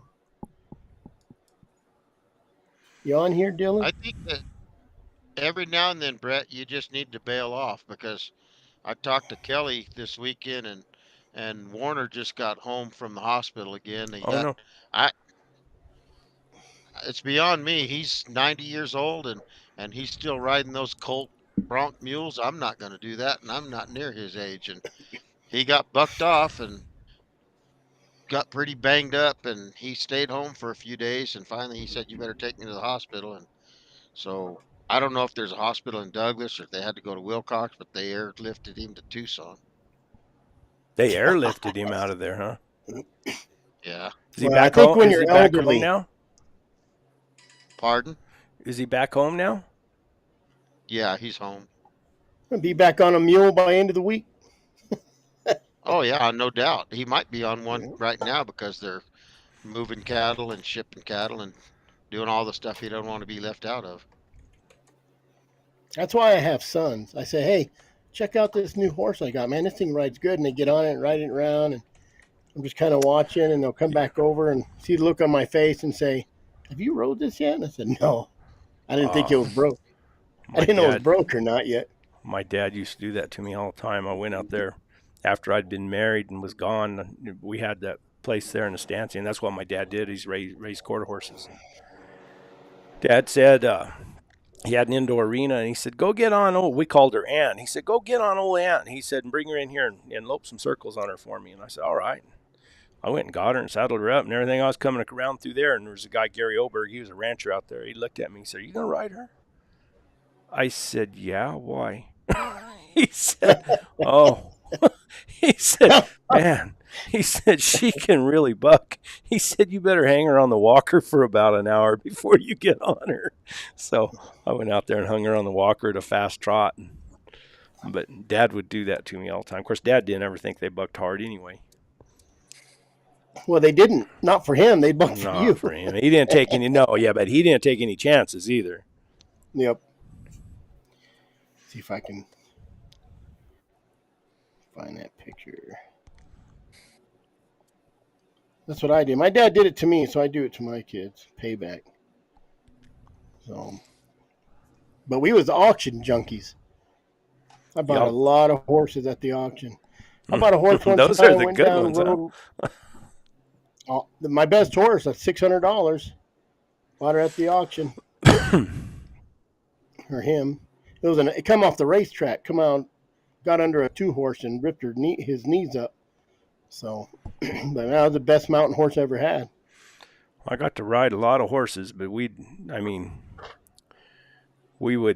Dad had a big old gelding out there, and then he would snub them up to him, and I'd get on them, and he'd just drag me around. He never would let them buck hard. They just jump around, because they can't buck hard when he's pulling on them, and that's what we did. And the time you got them where they were almost fun to ride, then I didn't get to ride them anymore. And then we'd take those yearlings in there, and we had 3 round pins. We had an indoor arena, had a big outdoor roping arena, and we had 3 round pins, different sizes. And the big round pin he trained his cutting horses in.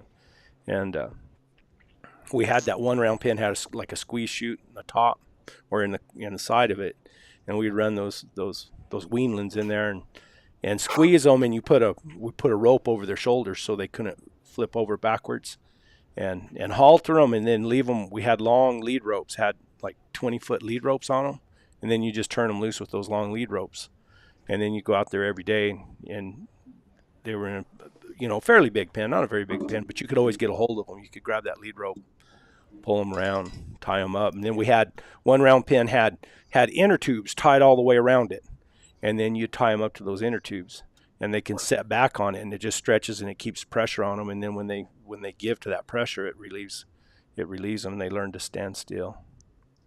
It was you hear me talk about it, and you get that tiredness in my voice because it was nothing but work. I sent you a picture of a good roping horse a guy sent us.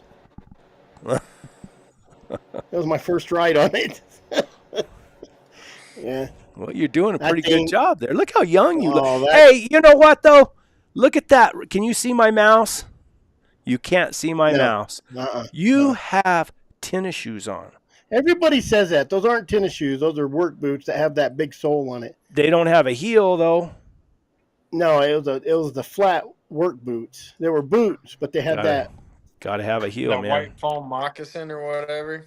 No, it was a boot. They just had they were real popular in the day. I don't wear tennis shoes. You need oxbows and boots with a heel. That way you got grip. You won't blow a stirrup. Oxbows will hang you up too. Casey, what good heel. Casey worked for an outfit over there with a bunch of horses. What did you do over that bar T bar? I roped on all them washouts. You know, they had a bunch of cutting horses, and when they come from the trainer, I'd get them horses and start roping on them, head and heeling on them. And everybody thought, man, you got the best job in the world. You get them good washouts. Them people, they had a lot of money, and they when them horses should have been washed out, they weren't washed out. They'd go on to the next guy and the next guy. And half them colts, they'd soon paw a cow or run off as to look at one. Like it was. I was going to say, work. Did you ever get them where they were just totally burnt out, where they were just deadheads? I mean, where they were frazzled. Yeah, frazzled fried pickles. Straight up. They're trying to get them, young horses trying to get them to those futurities, and they put a lot of pressure on them. A lot of pressure. And like you said, sometimes they'll just stick their head up and just run off. Oh yeah. Just, straight up pickles. Come around there with a tied rope, get one caught, just step off of him and let him have the wreck. And just be like, do you see a cow? Like your paper said that you should eat a cow, but you hate one, bunch of fire. And the feed program was real good. Bunch of fire breathing dragons. They burn them up too. They burn them up. Those guys put a lot of pressure on those young horses. That's right. Yeah. And they go through the good guys. They go through a bunch of them. We had quite a few, but we didn't have, we didn't go through them like those guys that got a lot of money. They go through a ton of them just to get, a couple good ones. Yeah, we'd raise about 20, 30 colts a year over there, and like I said, they were so proud of how them colts were bred, and how were they bred? How were they bred? All the latest and greatest in the cutting horse deal. A lot of Pepper Boone small horses. It just whatever at that time was winning. That's what they bred. Highbrow cats. Good bred on paper horses that you'd ever seen. But and the deal. Them cutting horse trainers, them 2-year-old guys, they know they can take 15 colts and start riding them, and in a week they know what they're going to pack onto the futurity. Yeah, they know which one's going to make it. Horses and just set them over there in the corner and collect a check on them for 6-8 months. And you get that horse back. You'd get if you did get a young one back. Heck, you couldn't turn him around in a 40-acre deal, but they'd paid to ride him 90 days. Yeah. It was fun. There was dang sure some nice horses, but for the majority of them, they're fried. They were fried. Put a lot of pressure on them. And it's kind of a sad deal. I got to rope on quite a few, burnout cutting horses and stuff. And of course, you get them out of it. A lot of times they've been stopped and backed up and turned around so much that you let them open up and run and go after something. They can come out of it sometimes. I roped on quite a few of them. Yeah, free them up. Sure. Give them exactly. Yeah, give them their head and let them go. Instead of having to run and stop and turn around and let them have to go after something. They get to anticipating that. They got 4 steps and they better drag their ass and turn around. Like them horses, like they don't know how to free up. They don't know how to move. Like you said, like you're kissing one's butt going down the pin and looking at the cow, and that sucker's, he's got the brakes on. He's backing up on you. It's just a lot. That's a lot. we're off the hound subject, but that's how I got my number raised so high. Is I was roping on he wasn't a burnout, he was an open cutting horse, and my dad let me go. He said, go ahead and rope on him, and man, I struggled because I was heeling on him. He'd keep that old steer way out there in front of him, and he would start to scotching going down the pin. And then that head or get a hold of that steer and go to the left, and man, he'd drop that shoulder and come across. Finally, one day I got mad at him, and I just spanked him, and I rode him up there. I mean, just past his eyeball to eyeball, way up high. That guy spun that steer, and man, he just fell in. Squared up. I mean, squared up right now, and then went to, Scott, you were dragging that hind end, kind of shuffling that hind end behind that steer, rating him. Then you could just go, I thought, man, this is the way. And then you get to ride, and that's how you get your number raised. I got to riding real high on those steers and coming in like that. Anyway, we're talking about rope instead of hounds. So that's well, it kind of segues into, it's a big difference between an arena horse or, a working horse like that. And then you get into a hunting horse or a mule. I don't run my mule like crazy or nothing. But when I was on my other hunting horse, that one I bought from the auction, I was trying to find a picture of him. I had him all spray painted orange up, stripes on his legs, because there's a bunch of dummies out there that you always hear them stories that they shot a horse or they shot a cow or stuff like that. But it's a big difference when you're riding a hunting horse, how it works and how you want it to work. And then like that horse I showed you a picture, he's trying to get me off. That horse would run 2 or 3 steers and then just stop, done. Just would not out. Move. And that's what happened when you spurred him up. And that thing could jump. That thing could get some air. Like he would launch like a rocket. But I'll tell you what, a good broke horse, you can do anything on. And this... that goes back to the old saying, cheap horses aren't skilled horses aren't cheap. That's right. And I find myself with my mules now, I pick them up and break them at the pole and make them give to that pressure and back up, and then I put a leg on them and I'll move them. And the biggest thing I've had with this mule I'm riding right now is she does it real good to the right, but to the left I have a hard time. I call it rubbernecking me. She don't want to just hold her shoulders up tight and move out across across laterally, I guess is what you'd call it. But she's fun to ride. That's the funnest mule I've had to ride. Her ears are perked up and she's looking where she's going and she's stepping out and she never looks back. She don't think about where the truck is or where another mule is or nothing. We're going somewhere and she wants to go, which is kind of fun. So that horse I just sent you, that was my hunting horse. I mean, I hunted off him just forever. And I don't like I don't like bits. I really don't. I just ride with a halter. I don't know why. I trained all my horses to ride with a halter. So if you look on it, you can see I had reins hooked up to his halter, and that's about it. But that first picture, that's just him. And that second picture. I used to, on my good horse, I would switch him and put him in a hackamore, for a mechanical hackamore from time to time, because I believe the mechanical hackamore, because he would like to, if you weren't riding good position going down the pin, he would want to drop those shoulders. And with that mechanical hackamore, it kind of elevates them. I think, don't you, Casey? I mean, when you pick up on them, it'll elevate their shoulders so you have a little more control. And you didn't need a lot of lateral control on him because he was so broke anyway. But I would lose control of those shoulders. If you were out and that steer was out in front of you, he could just get like that and just beat you. But man, I could pick him up like that. But I like to ride with a little shank snaffle bit, something that's broken in the middle and then broken the sides. I like that because I can get the corners of their mouth and then do what I want to do. But my mule I ride with a bit, but man, she was spunky. That second picture I sent you is the one where he spray painted. I spray painted my horse. It didn't come through yet, Chris. I don't know what's going on. Yeah, it might be. But I did have a mechanical hackamore on him a couple times. All my horses ride with the halter. This horse looks like he could go through the rocks pretty good. He looks like one Boy, of those. that horse just fell on me, almost broke my leg. We rolled down a hill into a wash, and he rolled all the way over me. And lucky I was in the sand. You could see where my pants and my legs were in the sand. Luckily, he was on the sand, so he didn't bust me up too bad. But he was just an. Is that you? Yeah. That don't look like That was a long time ago. 20, shaved head and a goatee.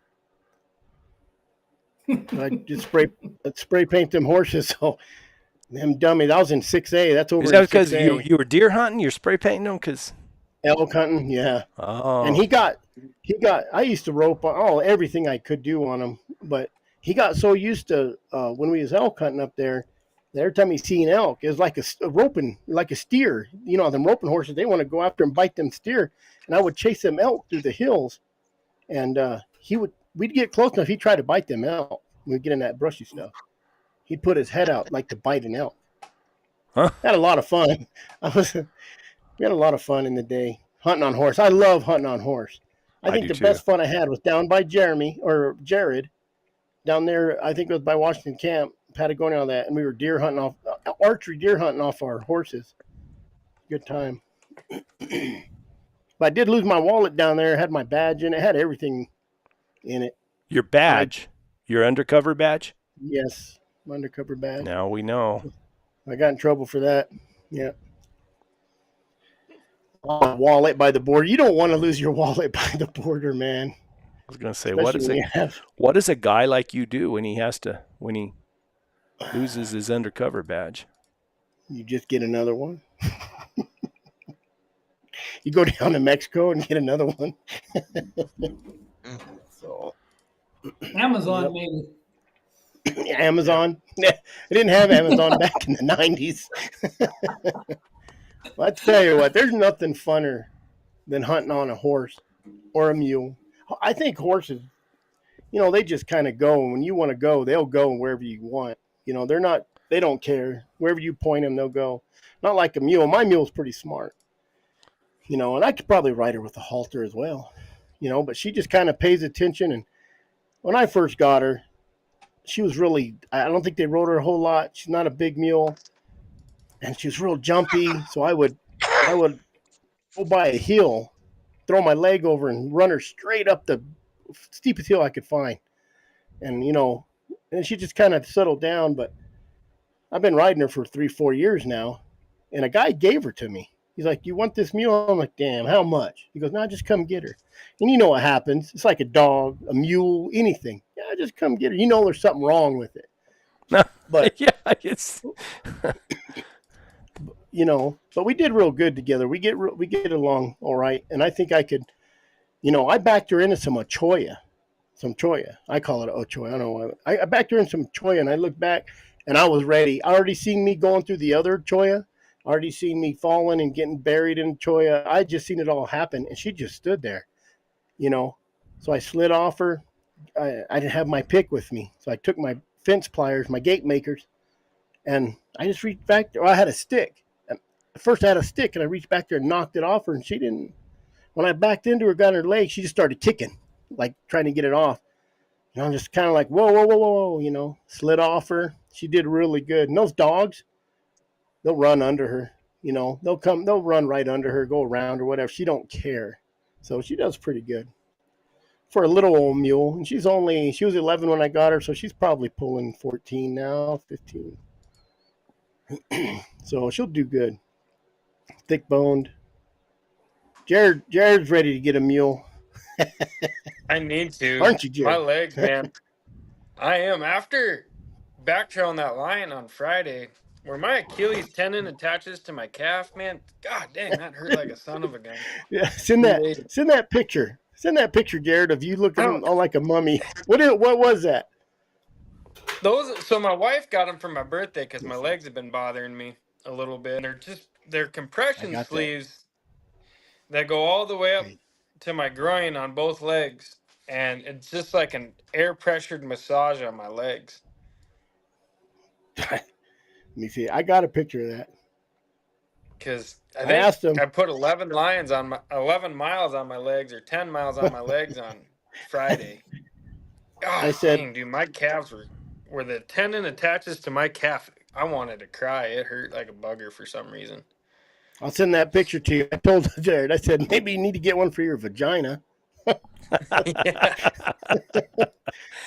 Man, I tell you what, we was on a bear tree, and it was me and Elizabeth, and I was walking up to the tree, and a snake done bit me in my leg, bam, in my calf, and like I turned around and I'm like, what the heck, and I had no holes, so I thought, did a stick pop up and hit me? What I did is one of my tendons, I was going uphill, and it must have pulled it something, and it felt like a snake bit me in my calf. Man, it hurt. That thing hurt for a long time. What's going on here now? You got to go down. Yeah, make it small. Make it small.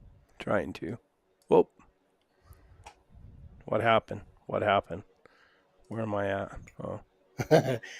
What are those again, Jared? They're just like a. It's the sleeves fill up with air and just kind of give you a high pressured massage on your legs with compressed air. Well, no, And it worked. Why'd you have to have that? It helps my legs. What? He walked 11 miles. I walked 11 miles on Friday. And the bottom of my calf, I don't know what, it's where the tendon attaches to the bottom of my calf. God, it was killing me. So my wife got that because my leg's been bothering me the last year. So my wife got that for me for my birthday. And those are amazing.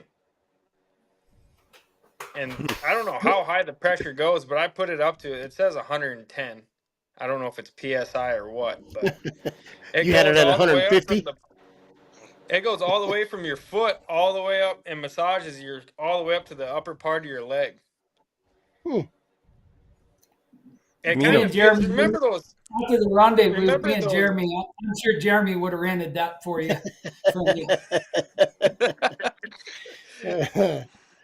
Do you guys remember those old heartbeat things? Or your blood pressure thing that would squeeze your arm at the mall? That's what it feels like on your legs. And it just kind of walks it all back and forth. Does it help? Does it work? Yeah. Yeah, whatever. It could be acid just built, from working your muscles too much and acid building up in my calves or whatever. But whatever it does, it breaks stuff loose, and I feel a lot better the next day. We came out of the woods one time. This was years ago before I had hounds, and we were back off above my camp. Benny knows where it was. Me and Benny were up on top one time, but this was long before that. But we went down into the Animus. And a friend of mine, I was on a little 3-year-old gelding that I was just riding him with a bosal, and Johnny was on an old horse. I don't know what it was, and there's a little washout, and I got off, and I led my horse, and he grabbed his ass and got across it, and Johnny got off and to lead his horse across, and when he stepped out across that little wash, that horse sat back, and I mean he went down the mountain, ended up in the top of a tree. And we got that horse out.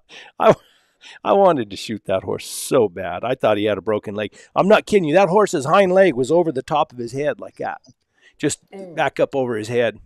And we finally got him out of that tree. She was lame and she could walk. But Johnny thought I was panicking. I had my rifle out because I thought she had a broken leg and I was going to shoot her.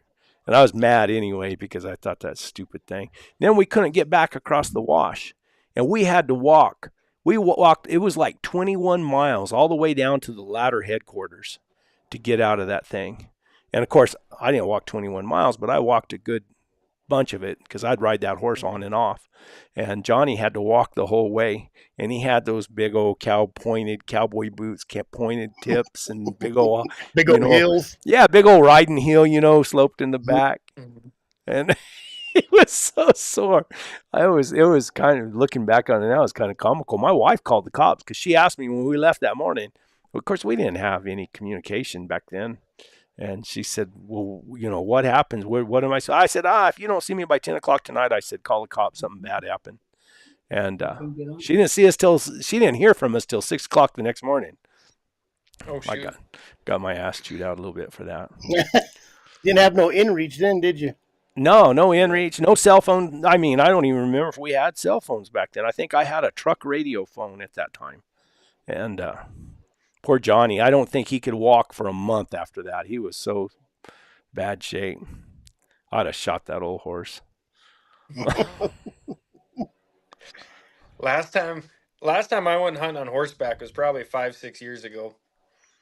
And I used to do it every now and then with one of my cowboy buddies in Nevada. And he had Mustang crosses.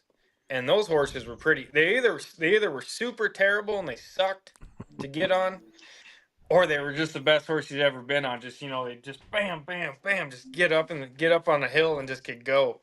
Well, my other buddy wanted to go lion hunting with me, and he had some roping horses. And I get off this horse and I'm leading it up this Mustang trail in Nevada, and all of a sudden the horse is like, I'm done going uphill, I'm going back downhill. And I will go to bring his head back up, and that horse pulls me and starts facing downhill. And as soon as that horse went to facing downhill, it just went ass over tea kettle about 100 feet.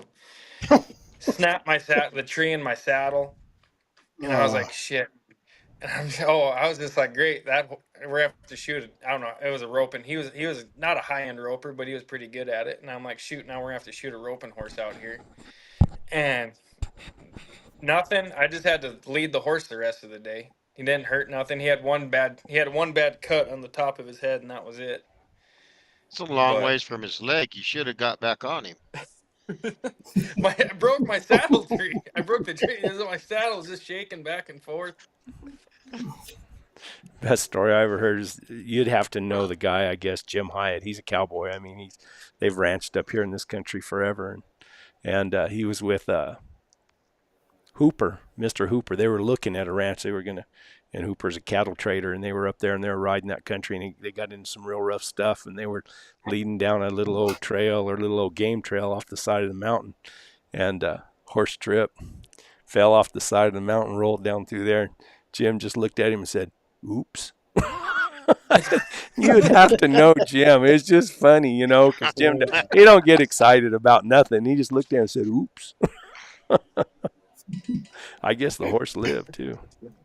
Oh, man. The best horse I had, I bought a Peruvian Paso from the auction. Real pretty little horse. And it had that gait. They did that gait. Drove me crazy. But when you're out there trail riding on one of those out in the hills, she was really good on those rocks and smooth. Real smooth, yeah, I bet. Oh my goodness, they look kind of goofy when you're riding them, but man, I actually hunted off her down south too, archery hunting.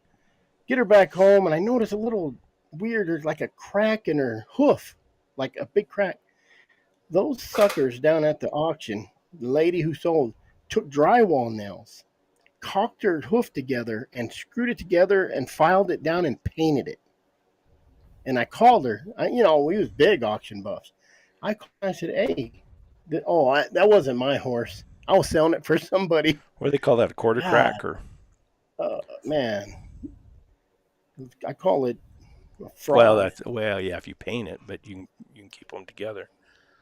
I rode the world champion gaited mule one time. That some guys came down and hunted with me, and those guys riding nice mules. I mean, it was unbelievable. I got on that sucker, and you just you push it and just pick it up a little bit, and man, it's just like, and it's just as flat as can be. And just moving. I don't know how many miles an hour, but you could really cover the country. And then I took them into some rough country, and those mules, they moved in that rough country just fine.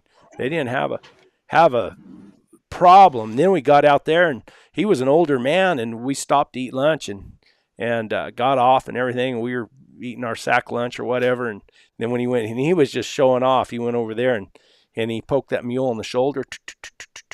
And that mule laid down, and he got on it, and it stood back up. I thought that was pretty cool. See what happens when you have a firefighter on? Lactic acid is what builds up in the muscles. If you ever work a muscle, it can lead to rhabdomyolysis, which is probably what Jared was experiencing. rowdy, rowdy. And in Louisiana hunting, too many letters, rowdy. Sounds terrible. Yeah.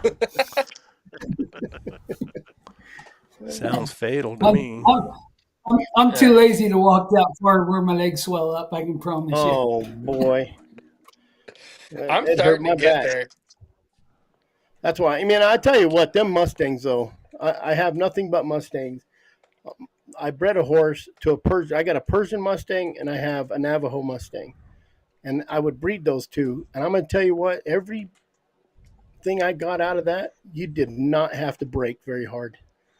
We'd geld them, and then once we gelded them, we'd put a saddle on them the next day. We'd pull them out. I had a pasture back here, at least from the rancher. It's a full section. So he'd let us run our horse out there. Man, I tell you what, them Malapai rocks would keep them horses' feet trimmed up so nice. Oh, I bet. Just a natural, beautiful. I never put a piece of iron on my horses. We'd bring them in, geld them. Well, we had to geld them because they were harassing the neighbors' horses trying to breed them every time. But we gelded them, and then we'd break them right then. And a week later, we'd be on them with the saddle. My two boys, I think they were 15 or 14 and 16, and they went out to ride the one that we just broke. It's only been a week. And I said, where are you guys at? They've been gone 2-3 hours, and they were like 10 miles away riding an unbroke horse. I said, you guys are stupid. So that's how they learned, I guess. But them horses, them Mustangs, I love a Navajo Mustang. Big boned, short, I rode that horse I showed you, that 16-hand horse. I tell you what, when you ride a 16-hand horse, every tree's too low. I'm riding a 14-hand mule now, and there's a big difference in those two hands when you're riding out in the hills. Oh, yeah. Big difference. But I'd take a Mustang. I love my Mustangs. They were fun to hunt off of. My buddy Casey, he had them in Nevada, and they were just crosses, quarter horse crosses or whatever. Yeah. But they went either way. Either like he had Macklin, this horse named Macklin, and I'm not very good at being a cowboy or anything, but he'd give me that horse and I could ride that horse all day and not have one problem. And then he had another Mustang named Sam, and the first 45 minutes was a rodeo for him. I mean, we had to start out on a road because that horse would try running off on him, Run under trees every now and then. Yep, try to brush him off. Then after half hour, 45 minutes, that horse would be like, all right, I'm done. I'll do whatever you want. I don't know. I like my mules because they can withstand benign neglect. Yeah. You can mistreat them a little bit, and they don't care. You can't mistreat them too bad because they'll remember that. Well, you can't be mean. You can't be mean to them. But I never feel bad about taking my mule and just tying him. I shouldn't say this. Just tying him up and leave him all night. I don't worry about it. I don't. He's a mule. That's what they're bred for. Everybody's frozen all of a sudden except me. Happens every time, at least once. They'll come back eventually. Yeah. Did y'all hear anything I said? No, it froze up on my end too. Yeah, I was sitting here talking to myself. No, it's all right because you were telling a story about being mean to the mule, and you didn't need to really tell that. Not mean. I mean, I don't mind. Like I said, I don't mind tying them up to a tree and leaving them all night. That doesn't ever bother me. I mean, when I was riding my good horses, I had a little sympathy for them, I guess. But the mules, I think, man, that's what they're bred for. God didn't make them; we made them. So. That's right. And they're tough. I mean, there's no doubt about it. I mean, and he rides nice horses now. They're no Mustangs. I mean, they're real nice, well-bred horses. But it seemed like every time on that first night, we'd ride, 20 miles, something like that, and we'd have to give them, that night they'd start tying up or colicking, and we'd have to give them a shot of Banamine and let them. My mules then never even nothing. But I got another fan, Russell Poe.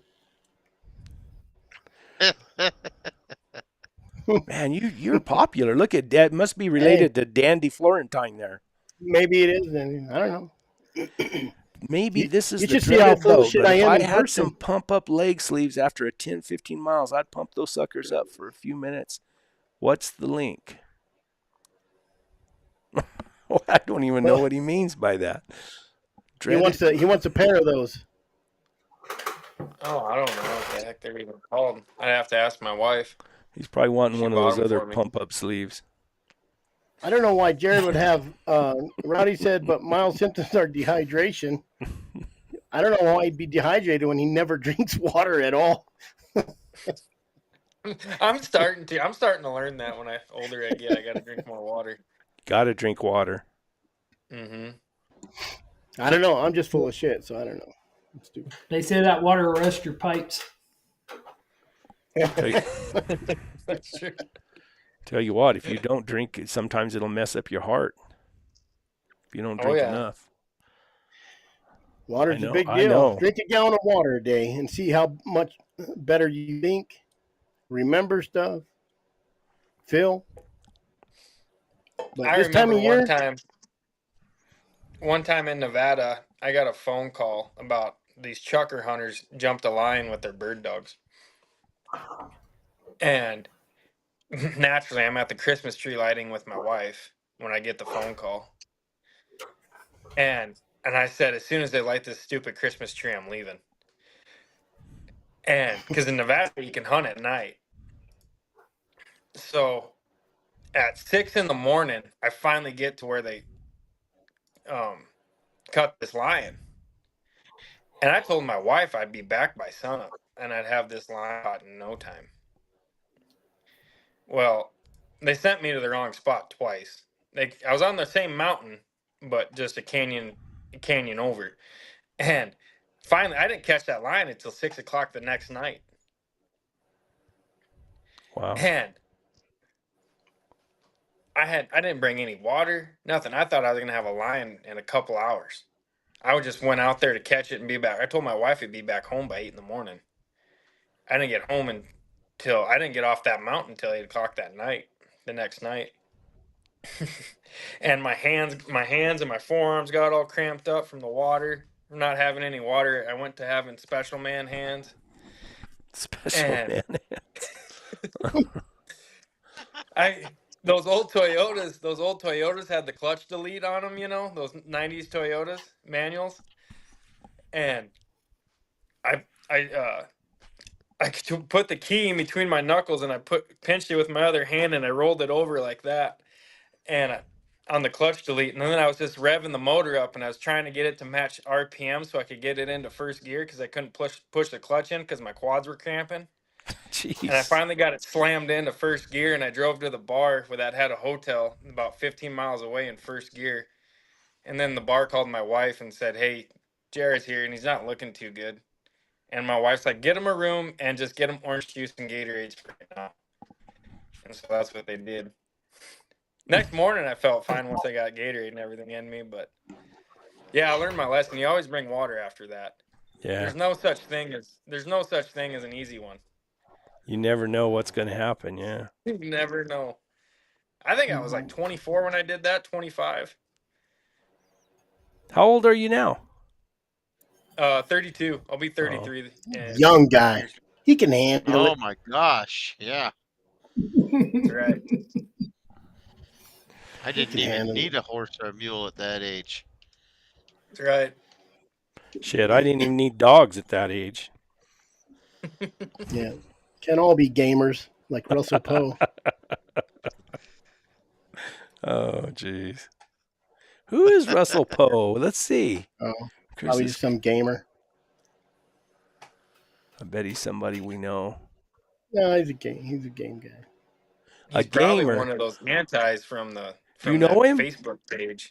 Do you know him, Chris? I might have looked something up just a little bit ago. I don't know. Oh, did you check him out on Facebook? Investigation. Everybody has an IP address. Come on, Russell. Right now, it shows. Give us your phone number, Russell Poe, and we'll send you a link, and you can get on and talk to him face to face. Yeah, hurt my feelings. Probably one of those antis off that stupid mountain lion Probably. page. You're on there giving them a hard time all the time, aren't you, Chris? Yeah, I got nothing else to do at work. Jared, if you looked at Jared's screen time, 98% of it for 10 hours a day is mountain lion sightings. We between both of us, we send each other like, oh man, those people should gather up a whole bunch of pictures of the lion pose where you hold the lion up like that and start sharing them on that page. Well, no, there's people sharing recipes and really trophy hunting. Oh yeah, man. I mean, when there's a post, there's 102 comments on it that quick. No kidding. Mm-hmm. Yeah. Oh yeah. 42. How do you guys think it's going to go in Colorado tomorrow? Like, I think I don't want to say it's going to go good because I'm one of them guys that don't like to, jinx I things. think I think they made a big deal about it. And I think there's a lot of big people, there's a lot of counties, there's a lot of districts, there's a lot of organizations saying this is stupid, vote no on it. So I don't know, but like the Denver Post or something come out against it? Yeah. And to me, that's a big deal. I mean, but I had my sister-in-law text me today and said something about, well, what about these props? I said, well, all I know is 134 vote yes. And she goes, well, I said, no, you're not. Read the post, read the proposition. So she got into it and read it a little bit. And I think there's a lot of, I think this got more exposure but we never made it to a ballot, more exposure in Arizona. They also made it to a ballot. We're freezing again. Goodness gracious. It'll come back. Stinking Elon Musk.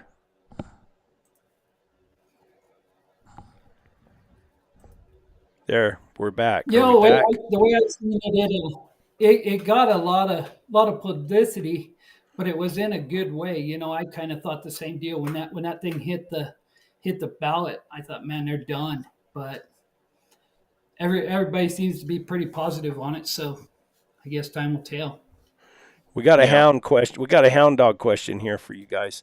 How do you keep a pup from running the track backwards instead of going with the other dogs? Just keeps on doing it. It'll come in once the other dog's tree. Not honoring the other dogs is what that sounds like, and just running its own track. Yeah. Leave it on the mountain for a night. I got a dog doing it right now. For a night. I got a dog right now. She'll go with the bigger dogs, and then all of a sudden she'll peel off and go 2-3 canyons over a mile away. You got a tracking collar on. Spend the night out here. I don't care. Yeah. She's only a year old. She spent one night on the mountain so far, and I took her out again. She did the same thing, so I guess it didn't work the first time. I think we've got really lazy about that. Like not intentionally leaving a dog, but we lose a dog now. Hunting some young dogs. You'll lose a dog, and you go home with your dogs every day. Like you go find that dog. And I don't think we're doing a young dog a lot of justice by going and finding him every time. Like they just get to looking for you. Like back in the old days when we didn't know where that dog was, we just leave a blanket out or something, come back. Like right here at the house, the dogs would come. They'd make it home. Like I think that by going and picking them dogs up all the time kind of keeps them dogs in that bad habit. Yep. Well, and then on top of that, if you go out and keep finding that dog, it's just going to sit in the same canyon and wait for you to find him. Mm-hmm. Yeah. What always amazed me when I lived up there on the mountain, of course, I was a long ways from a paved highway or anything. And sometimes the dogs would have to spend a night or, 2 nights out on the mountain. But what was always amazing to me is, you might have 2 or 3 out or 3 out, is they come in separate. They would come in hours apart, or you might have one come in tonight and then tomorrow another one come in. Instead, I don't know why in my mind I always thought they should come in the same way they left all together, but they didn't. When you watch them on the GPS and they do start getting a loss, I'll see my dogs kind of separate and kind of circle around looking for something. Yeah, maybe try to find a track, and maybe they just, if no one's barking, there's nowhere to go, they won't come back to somebody. Well, and that's what I'm saying. You look at that GPS, and you're trailing them dogs, them old dogs, or your other dogs. They're all gathered. They're packed up. They're working like they should. They're rolling. They're trailing on that deal. And you look over there, and there's a pup, and he's over there dinking around. Maybe 100 yards over there on the ridge, or he's going the wrong way. Well, myself, that dog ain't doing no good over there. He's not helping. So I'll go there and try to bump that dog back, or I'll tone him in, or I'll do something right there. And when you get them back in your pack like that, that dang sure helps.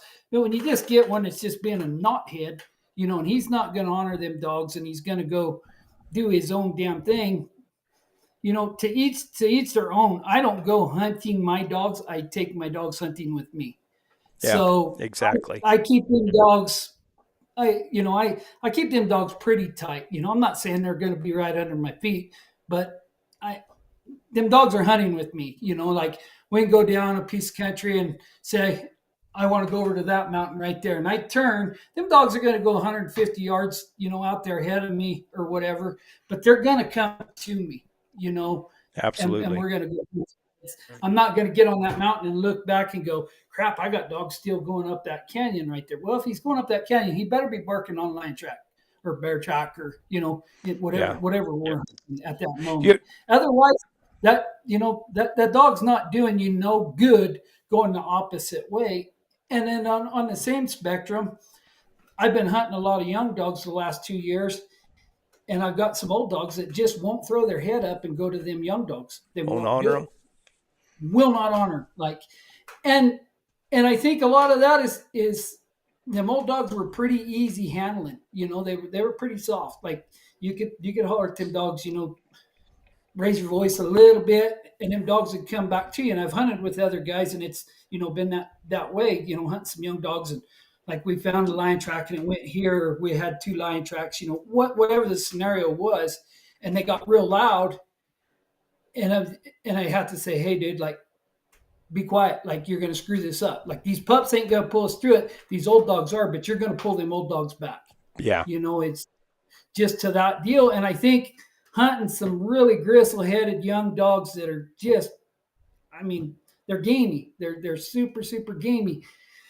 Like, you screw a light bulb in their butt and follow them home. They've had so much electricity during the day, and it's kind of got them older dogs queered back a little bit. You see what I'm saying? Like they won't honor that young dog, and them dogs are coming on now that when they strike, you're not 100% confident in them, but you dang sure wish that old dog would go up there 150 yards and honor them and bark, and then you're right, but they're just not. I'm back there behind them old dogs, kicking them in the butt, going, come on, that young dog's got it. Like, this is the difference between catching a lion. If you'll get there and keep it straight, we can walk through this bad spot. Like, they've got it up there, but you won't go to them. And, I think every houndsman in the world. How long do you think? I think maybe on one of my videos, I don't think I got it published yet, but I got real excited because I got this young Suki dog. And she's pretty trashy, but she'll trail a lion. And we were trailing that lion out there, and she went way up ahead. She's like Al. She really wants to move the track, and she was way up their head. And it took about 3 times. And then those older dogs that were kind of, they're pretty track-to-track dogs, they started honoring her. They started running to her, and it kind of got me excited. I thought, man, that's pretty cool because she is a young dog. That's awesome. I think that's what we're all striving for. Like this young dog I got, like she is fast. Like that dog was fast. She could trail fast. She's cold nosed.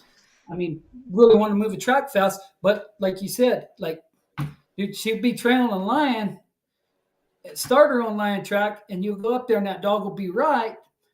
But if there's a lizard or a rabbit or something in between them within the next 150 yards, you're going to trail that too, you know. Yeah. And it got to where I kind of got to bumping that dog back a little bit, you know, kind of getting a hold of that dog, you might say, and it's kind of slowed that dog down a little bit in her speed of trailing. Like she doesn't just throw her head up and like, I don't know. I'm not going to say the dog screwed up, but I think I've slowed that dog down a little bit. Like I was hunting with a young guy this year, and I told him, I said, dude, if I die tomorrow, do me one favor. I said, get this dog broke. Like she's gonna be a world beater. Get her broke. And Just he looked get at me her and said, broke, dude, I can't promise you that. He says, I've got the same bloodline. Like I don't know that them dogs ever stay broke. And I was talking at a ranch. They must be related to mine. I was talking to this kid about them dogs, and he asked me, he says, hey, how's that dog doing? And I said, oh man, I said, she'll start her own lion track, like push that sucker like good. I said, I said, she'll trail everything. And he looked over at me, goes, yeah, they stay trashy for a long time. And me and my wife just about fell off our horses. You know, it was so funny, just his reaction when he said that. But yeah, that whole deal is you've got to have that dog. That dog may not be making no mistakes, but if he ain't with your good dogs, he's not helping you. They have to work as a pack, you know. And I've had around a lot of people that put a lot of how do you say it, faith in a young dog, you know, like you'll be trailing and they got a little young dog that's really gamey and he really wants to trail, and you're at a lose, and that dog will go down the canyon and start something, and they'll believe that, you know. They'll be like, hey, well, you know, that lion could have went that way, and it could have. But myself, I just like, hey, if them old dogs that ain't down there barking on it, that's bullshit. You know, like that's not right, you know. So that's how I look at it. Like they've got to hunt together as a pack. You put your dogs together like a football team, and they got to stay together, packed up. Have you ever got to hunt with Catch more lions with a dog that goes and does his own thing. Me, myself, I have a hard time trusting that. They need to be packed up together. So to answer the question, a dog turning around and going backwards on you like that, reel that dog back in and put him in with your other dogs. Reel him back in and put him with the other dogs. You know, I think we all get so worried about ruining a dog. Well, if that dog's not hunting with you, he's ruined, period. He's already ruined, yeah. Already ruined. What, have you ever hunted with Terrell? I've never had. No, but I've hunted. I've got dogs that go back to his stuff, and I've hunted with dogs 20 years ago that went to his stuff. And this dog I'm talking about goes back to, I think, the guy I got him from. I think that litter was the last litter that Terrell actually bred. You know, it goes back to that stuff. So it's super, super close. He keeps everything. I've never hunted with him, but from talking to people, he keeps his dogs pretty tight to him, pretty tight. Yeah. And like one of those guys said, well, heck, he's the best hound he's got. I mean, he's pretty strict. 90% of the guys that I've ever hunted around, you know, them old timers, them dogs were right there. You could see what they were doing. You know, them dogs weren't ever really, really far away from us. You know, I mean, like I said, everything was, you know, pretty tight. Them dogs were hunting the dogs. Do you think that comes from having your dogs just better broke? They're just going to stay a little tighter to you and not roam out as much. I think it's with being with your dogs. You know, I notice a lot when when we get weather set in here and I'm hunting out of a buggy or something like that. You know, I'll go with here a couple weeks ago, I was trailing some lions and, you know, you just get to trailing and I'm like, man, I'm 3-4 miles away from that buggy, you know, and there's no radio contact. My wife's not home. That's when you got to make those decisions. Do I go back and get the buggy? Yeah. Yeah, you just like, hey, you know, it's easy to say, I didn't catch that lion, you know, and you might have, and I know some guys that hunt the exact same way that Jared does in that, but there's two of them and they got a guy going around there and they'll shorten them lion tracks up and it's good. But I notice when I hunt a foot, that my dogs don't hunt near as hard as they do when I'm hunting horseback, because and that's me. I think your dogs only hunt as hard as you're going to hunt them. Does that make sense? Like if Oh, you're right there, absolutely. you ain't scared of the dark, or you ain't scared of the cold, and you're going to go with them dogs are going to hunt harder. Like them dogs know you're afoot, and hey, 5 or 6 miles, this guy's going to quit me. Like we're gonna roll the house. Them dogs just. I feel my dogs just they don't hunt near as hard. And Well, Casey, country, different country. Like you're going to go into some bad country. Like when I caught that lion with Jeremy, dude, I was wanting to tone them dogs. I said, but heck, you're here. You come to see lion. Like I knew the country we were going in, and I shriveled up. I was just like, we crawled off that backside of that mountain right there, and I was like, dude, we may not be back till tomorrow at dark. I can tone them dogs. I can stop this. Yeah. well, Casey, what you're talking about though is the pack mentality, and you're the leader of that pack, and that's why those dogs are following your lead. No, that's right. That's right. And it's like you said. What gets them dogs to that? That's just how I hunt. That's how everybody I've ever hunted with. We just them dogs are going to go with us. They handle. Like we don't go to the woods and turn dogs loose and chase stuff around. And it if if it feels out of control, it's out of control. You got to stop and pull that all back together. I mean, you can get Oh lucky and yeah, I can't. Yeah. make something may happen at the end of the day, but your success, them dogs are hunting with you. There we go back to the same deal. It's like I trail the lion backwards. Well, if you're sitting at the truck looking at a drive track and them dogs, you're just roading dogs through the country. Say you got dogs on the ground ahead of you, and they strike and they trail off into a canyon. And you go over there and you can't find, you're in a rocky road or something, you can't find the track, and you just let them dogs go. Well, them dogs don't have any chance of trailing that track the right direction if you don't go down there and you're not with them and trying to figure out that track, whether you're forward or backwards on it. Does that make sense? You just got you got to go with them. I mean, dry ground lion hunting. I mean, if you're not dumping them out on tracks, that you've already found, then you got to go with them. There's no, I don't think there's any way around it. And then young dogs starting tracks. I have those words. I said, hey, you don't have permissions. You got to have a cosigner. You got to have a cosigner. No, and I'll do that. Like I'll get to a point. You get in the spring, the cows and the foxes get bad, and you're trailing a lot. You can't find a track, and you think, man, are them dogs screwing me? I have no problem pulling up, going and getting in a buggy and driving the road for 2 or 3 days and finding a line track and dumping them down that line track and making sure everything's right. I mean, if a guy can do that, if you can do that, yeah. I'll find you a fox track and give them the opportunity. Like it's not that we're setting them dogs up. Let's don't talk about foxes. Hey guys, I'm gonna bow out. Benny, are you getting tired? Oh yeah. It's that time change. It's that time change. Benny's got a real job. I wasn't involved in time change. I spent my weekend in Arizona. My clock never had to get adjusted. What about now, though? Oh, I'm good. He spent his time at Merle's. He was at Merle's. That's why he's sleepy. Yeah, he's on that 2-day hangover. Hey, I cleared that up yesterday with breakfast. Yep. I had breakfast with Chris and Cody Lynn. Good jalapenos. Oh man, those were good jalapenos too. I only ate half. Mm-hmm. Anyway, you guys, I enjoyed it. Casey, it's good to see you. Thank you, Benny. All righty. See you, Benny. Come on, Benny. Say goodbye to me. He gone.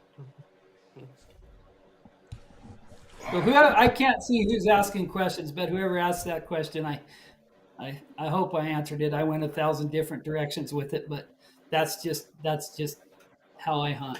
They spin them dogs around and put them back with them. Reel them in. What is this? What does this guy mean? I need somebody to interpret that. I thought the dog's 10 months old now. I guess that's why I still listen to this, is because I asked a question when she was 10 weeks old. It's just Dandy. He went to the store and got beer. He's getting drunk right now. It's going to start getting crazy. Yeah. He's not tracking backwards a little bit. This little bastard will run the tracking backwards a mile on a coon or bobcat. I about shouting last night. Okie dokie. That's what they make. That's the good thing about collars. A collar can catch them. Yep. The only problem with backtracking was young dogs reel out of prime dogs. He corrected that. It's real old dogs. Oh, okay. Was young dog, real old dogs out of prime dogs.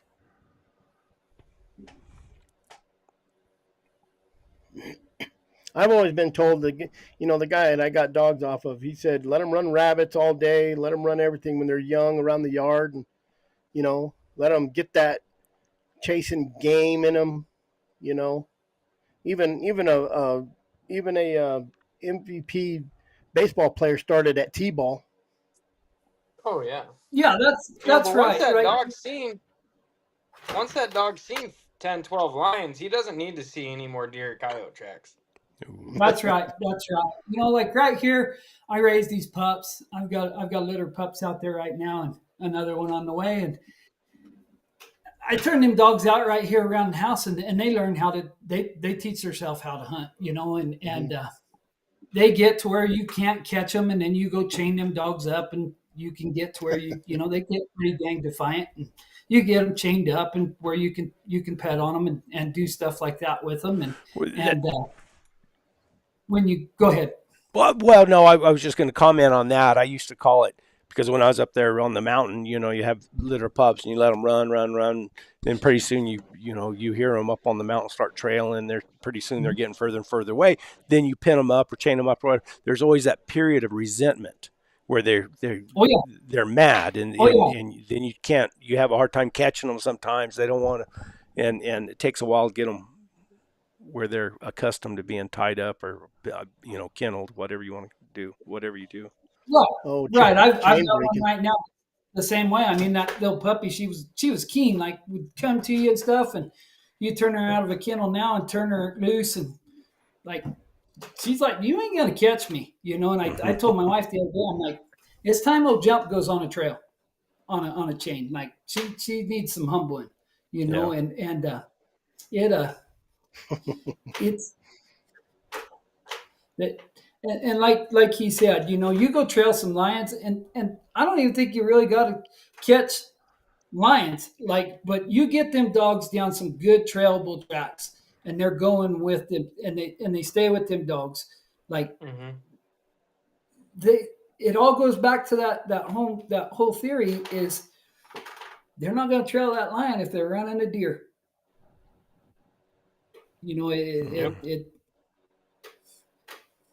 But it takes a lot of miles. It takes a lot of time in the woods, and that's where I'm fortunate. I can get up tomorrow morning and go to the woods. It's harder if you're just doing it on the weekends or 3 days a week or something like that. But like you said, if they've seen game, they've been to the trail, they've been to the tree, 3 or 4 times, and they're not showing any interest in. Or maybe they are showing interest, but they're still, bumping junk around. Let's just go to the extreme. They're not bumping a junk track around. They're running off. Chasing off game. Gather that dog back up. I mean, that Lily dog, like I said, she'll start her own track and trail that sucker to the end. And I've had to stay on her so hard that once I've got her screwed, once she screws down on a good line track, she's going to stay on that lion track. She's on it. If that track's mediocre, she's going to, whatever she can step across, she's going to open on it, and that's where them old dogs come in. They're going to walk her through that. And that's where I'm struggling right now is them old dogs going to her to walk her through it. It just adds makes the day longer, when you got a dog that's 150 yards behind her and they want to trail every track to that track. And yeah, the dog, that's where I think a dog can, there's fast dogs and there's slow dogs. There's track straddling dogs. And that's where you got your pack together right there. But a dog can only trail a track as fast as he can trail the track. Yeah. Does that make sense? Sure. Do you think them young pups? Do you think them young pups don't know the language? Like I've noticed, especially on rigging, when you're rigging bear or whatever, you'll have dogs kind of open up, and everybody's like, well, when you get a good rig, because then everybody, you get your dog that rigs real good, and he'll do that open rig, and all those dogs will blow up, like they know what he's saying right then. You think those young dogs, the way they're barking or acting, maybe they're kind of like don't know the language. Like, hey guys, I got a track. They're just kind of barking, and the other older dogs maybe are like, she's barking again. Like that communication between dogs sounds kind of silly, but no, I mean I get what you're saying. It could be. I mean, but young dogs they're like teenagers. They're resentful. Maybe that old dog growled at him, snapped him in the box or whatever, and they're like, you know what? F you. I'm not going to listen to you today. I'm going to go do my own thing. I don't want to hang out with you. Yeah. Do you guys remember that book, The Brave with Steve Mathis? Yeah. He Got had it right here. No track in college back in the day. He had a young dog go off and chase a deer. And he was hunting this lion that was killing all this sheep. And 2-3 hours later, that puppy came back and trailed the dogs up. And he met the way he said it in his book, the puppy met his best dog, and the best dog sniffed the other dog's face. And his best dog went and back trailed everywhere where that puppy went in the wash. And they found a sheep kill, and they ran the line 300 yards and treated off that kill. I'll be dang. But he was, if it wasn't for the Peruvian guy, he was going to pull all the dogs off and go home that day. Casey's computer died. I was going to say Casey must have ran out of battery or something. Yeah, his computer died. They're on solar and all that stuff down there. I know. We're going to have to call it anyway. I got to go to town. So sounds good. A lot of information. Yeah, that was fun. I enjoyed it. Yeah, that's fun. He's a wealth. We'll continue this on Wednesday. We're talking about trash trailing Wednesday. So it's kind of a segue into backtracking the trash trailing. So there you go. And I can talk a lot about trash trailing. Hey, Poe, I'm not full of shit when it comes to trashing.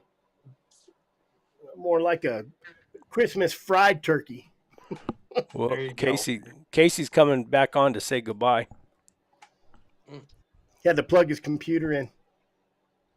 There he is. Hey, he looks better now than he did before. I know, it's all great internet reception. He must be on a cell phone now. Because he's all Bear vertical. with me, guys. We see your hand.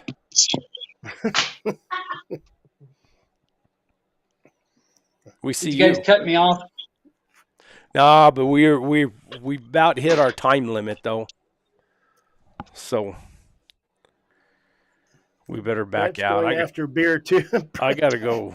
I have to go to town. I wish it was for beer. Yeah, I know why you're going. So hope it all works out. Yeah, guys, thank you. Thanks for coming in. It was fun. I enjoyed the conversation tonight. A lot of good stuff shared here. We went on maybe one rabbit hole about horses. That's about it. Yeah. That should be like that. I think that's the. It fits. Man, that's a Thanks, guys. Always good information. It's like a record. Only one rabbit hole. I thought we talked about something else too that kind of was Did we? got out A of little hand. bit about Colorado. Yeah. Tell you See you what, down the trail Wednesday, a bit, boys. we're gonna figure out if we're gonna be lion hunters or trashy dog owners, one of the two. All righty, Brett. Be a little bit of both. Yep. Guys, thank you. Casey, thanks a lot for stopping in. Appreciate it. You bet. Jared, Thanks, guys. Same thing, Jared. Just stop in anytime. I mean, you got that link. Okay. Yeah. Get in and participate. That link stays the same. You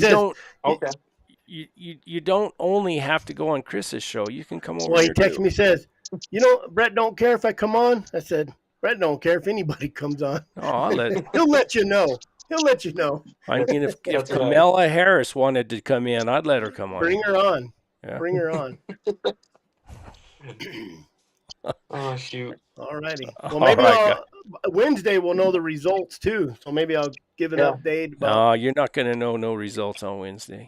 Wednesday? Well, they're voting tomorrow. They'll know if it passes.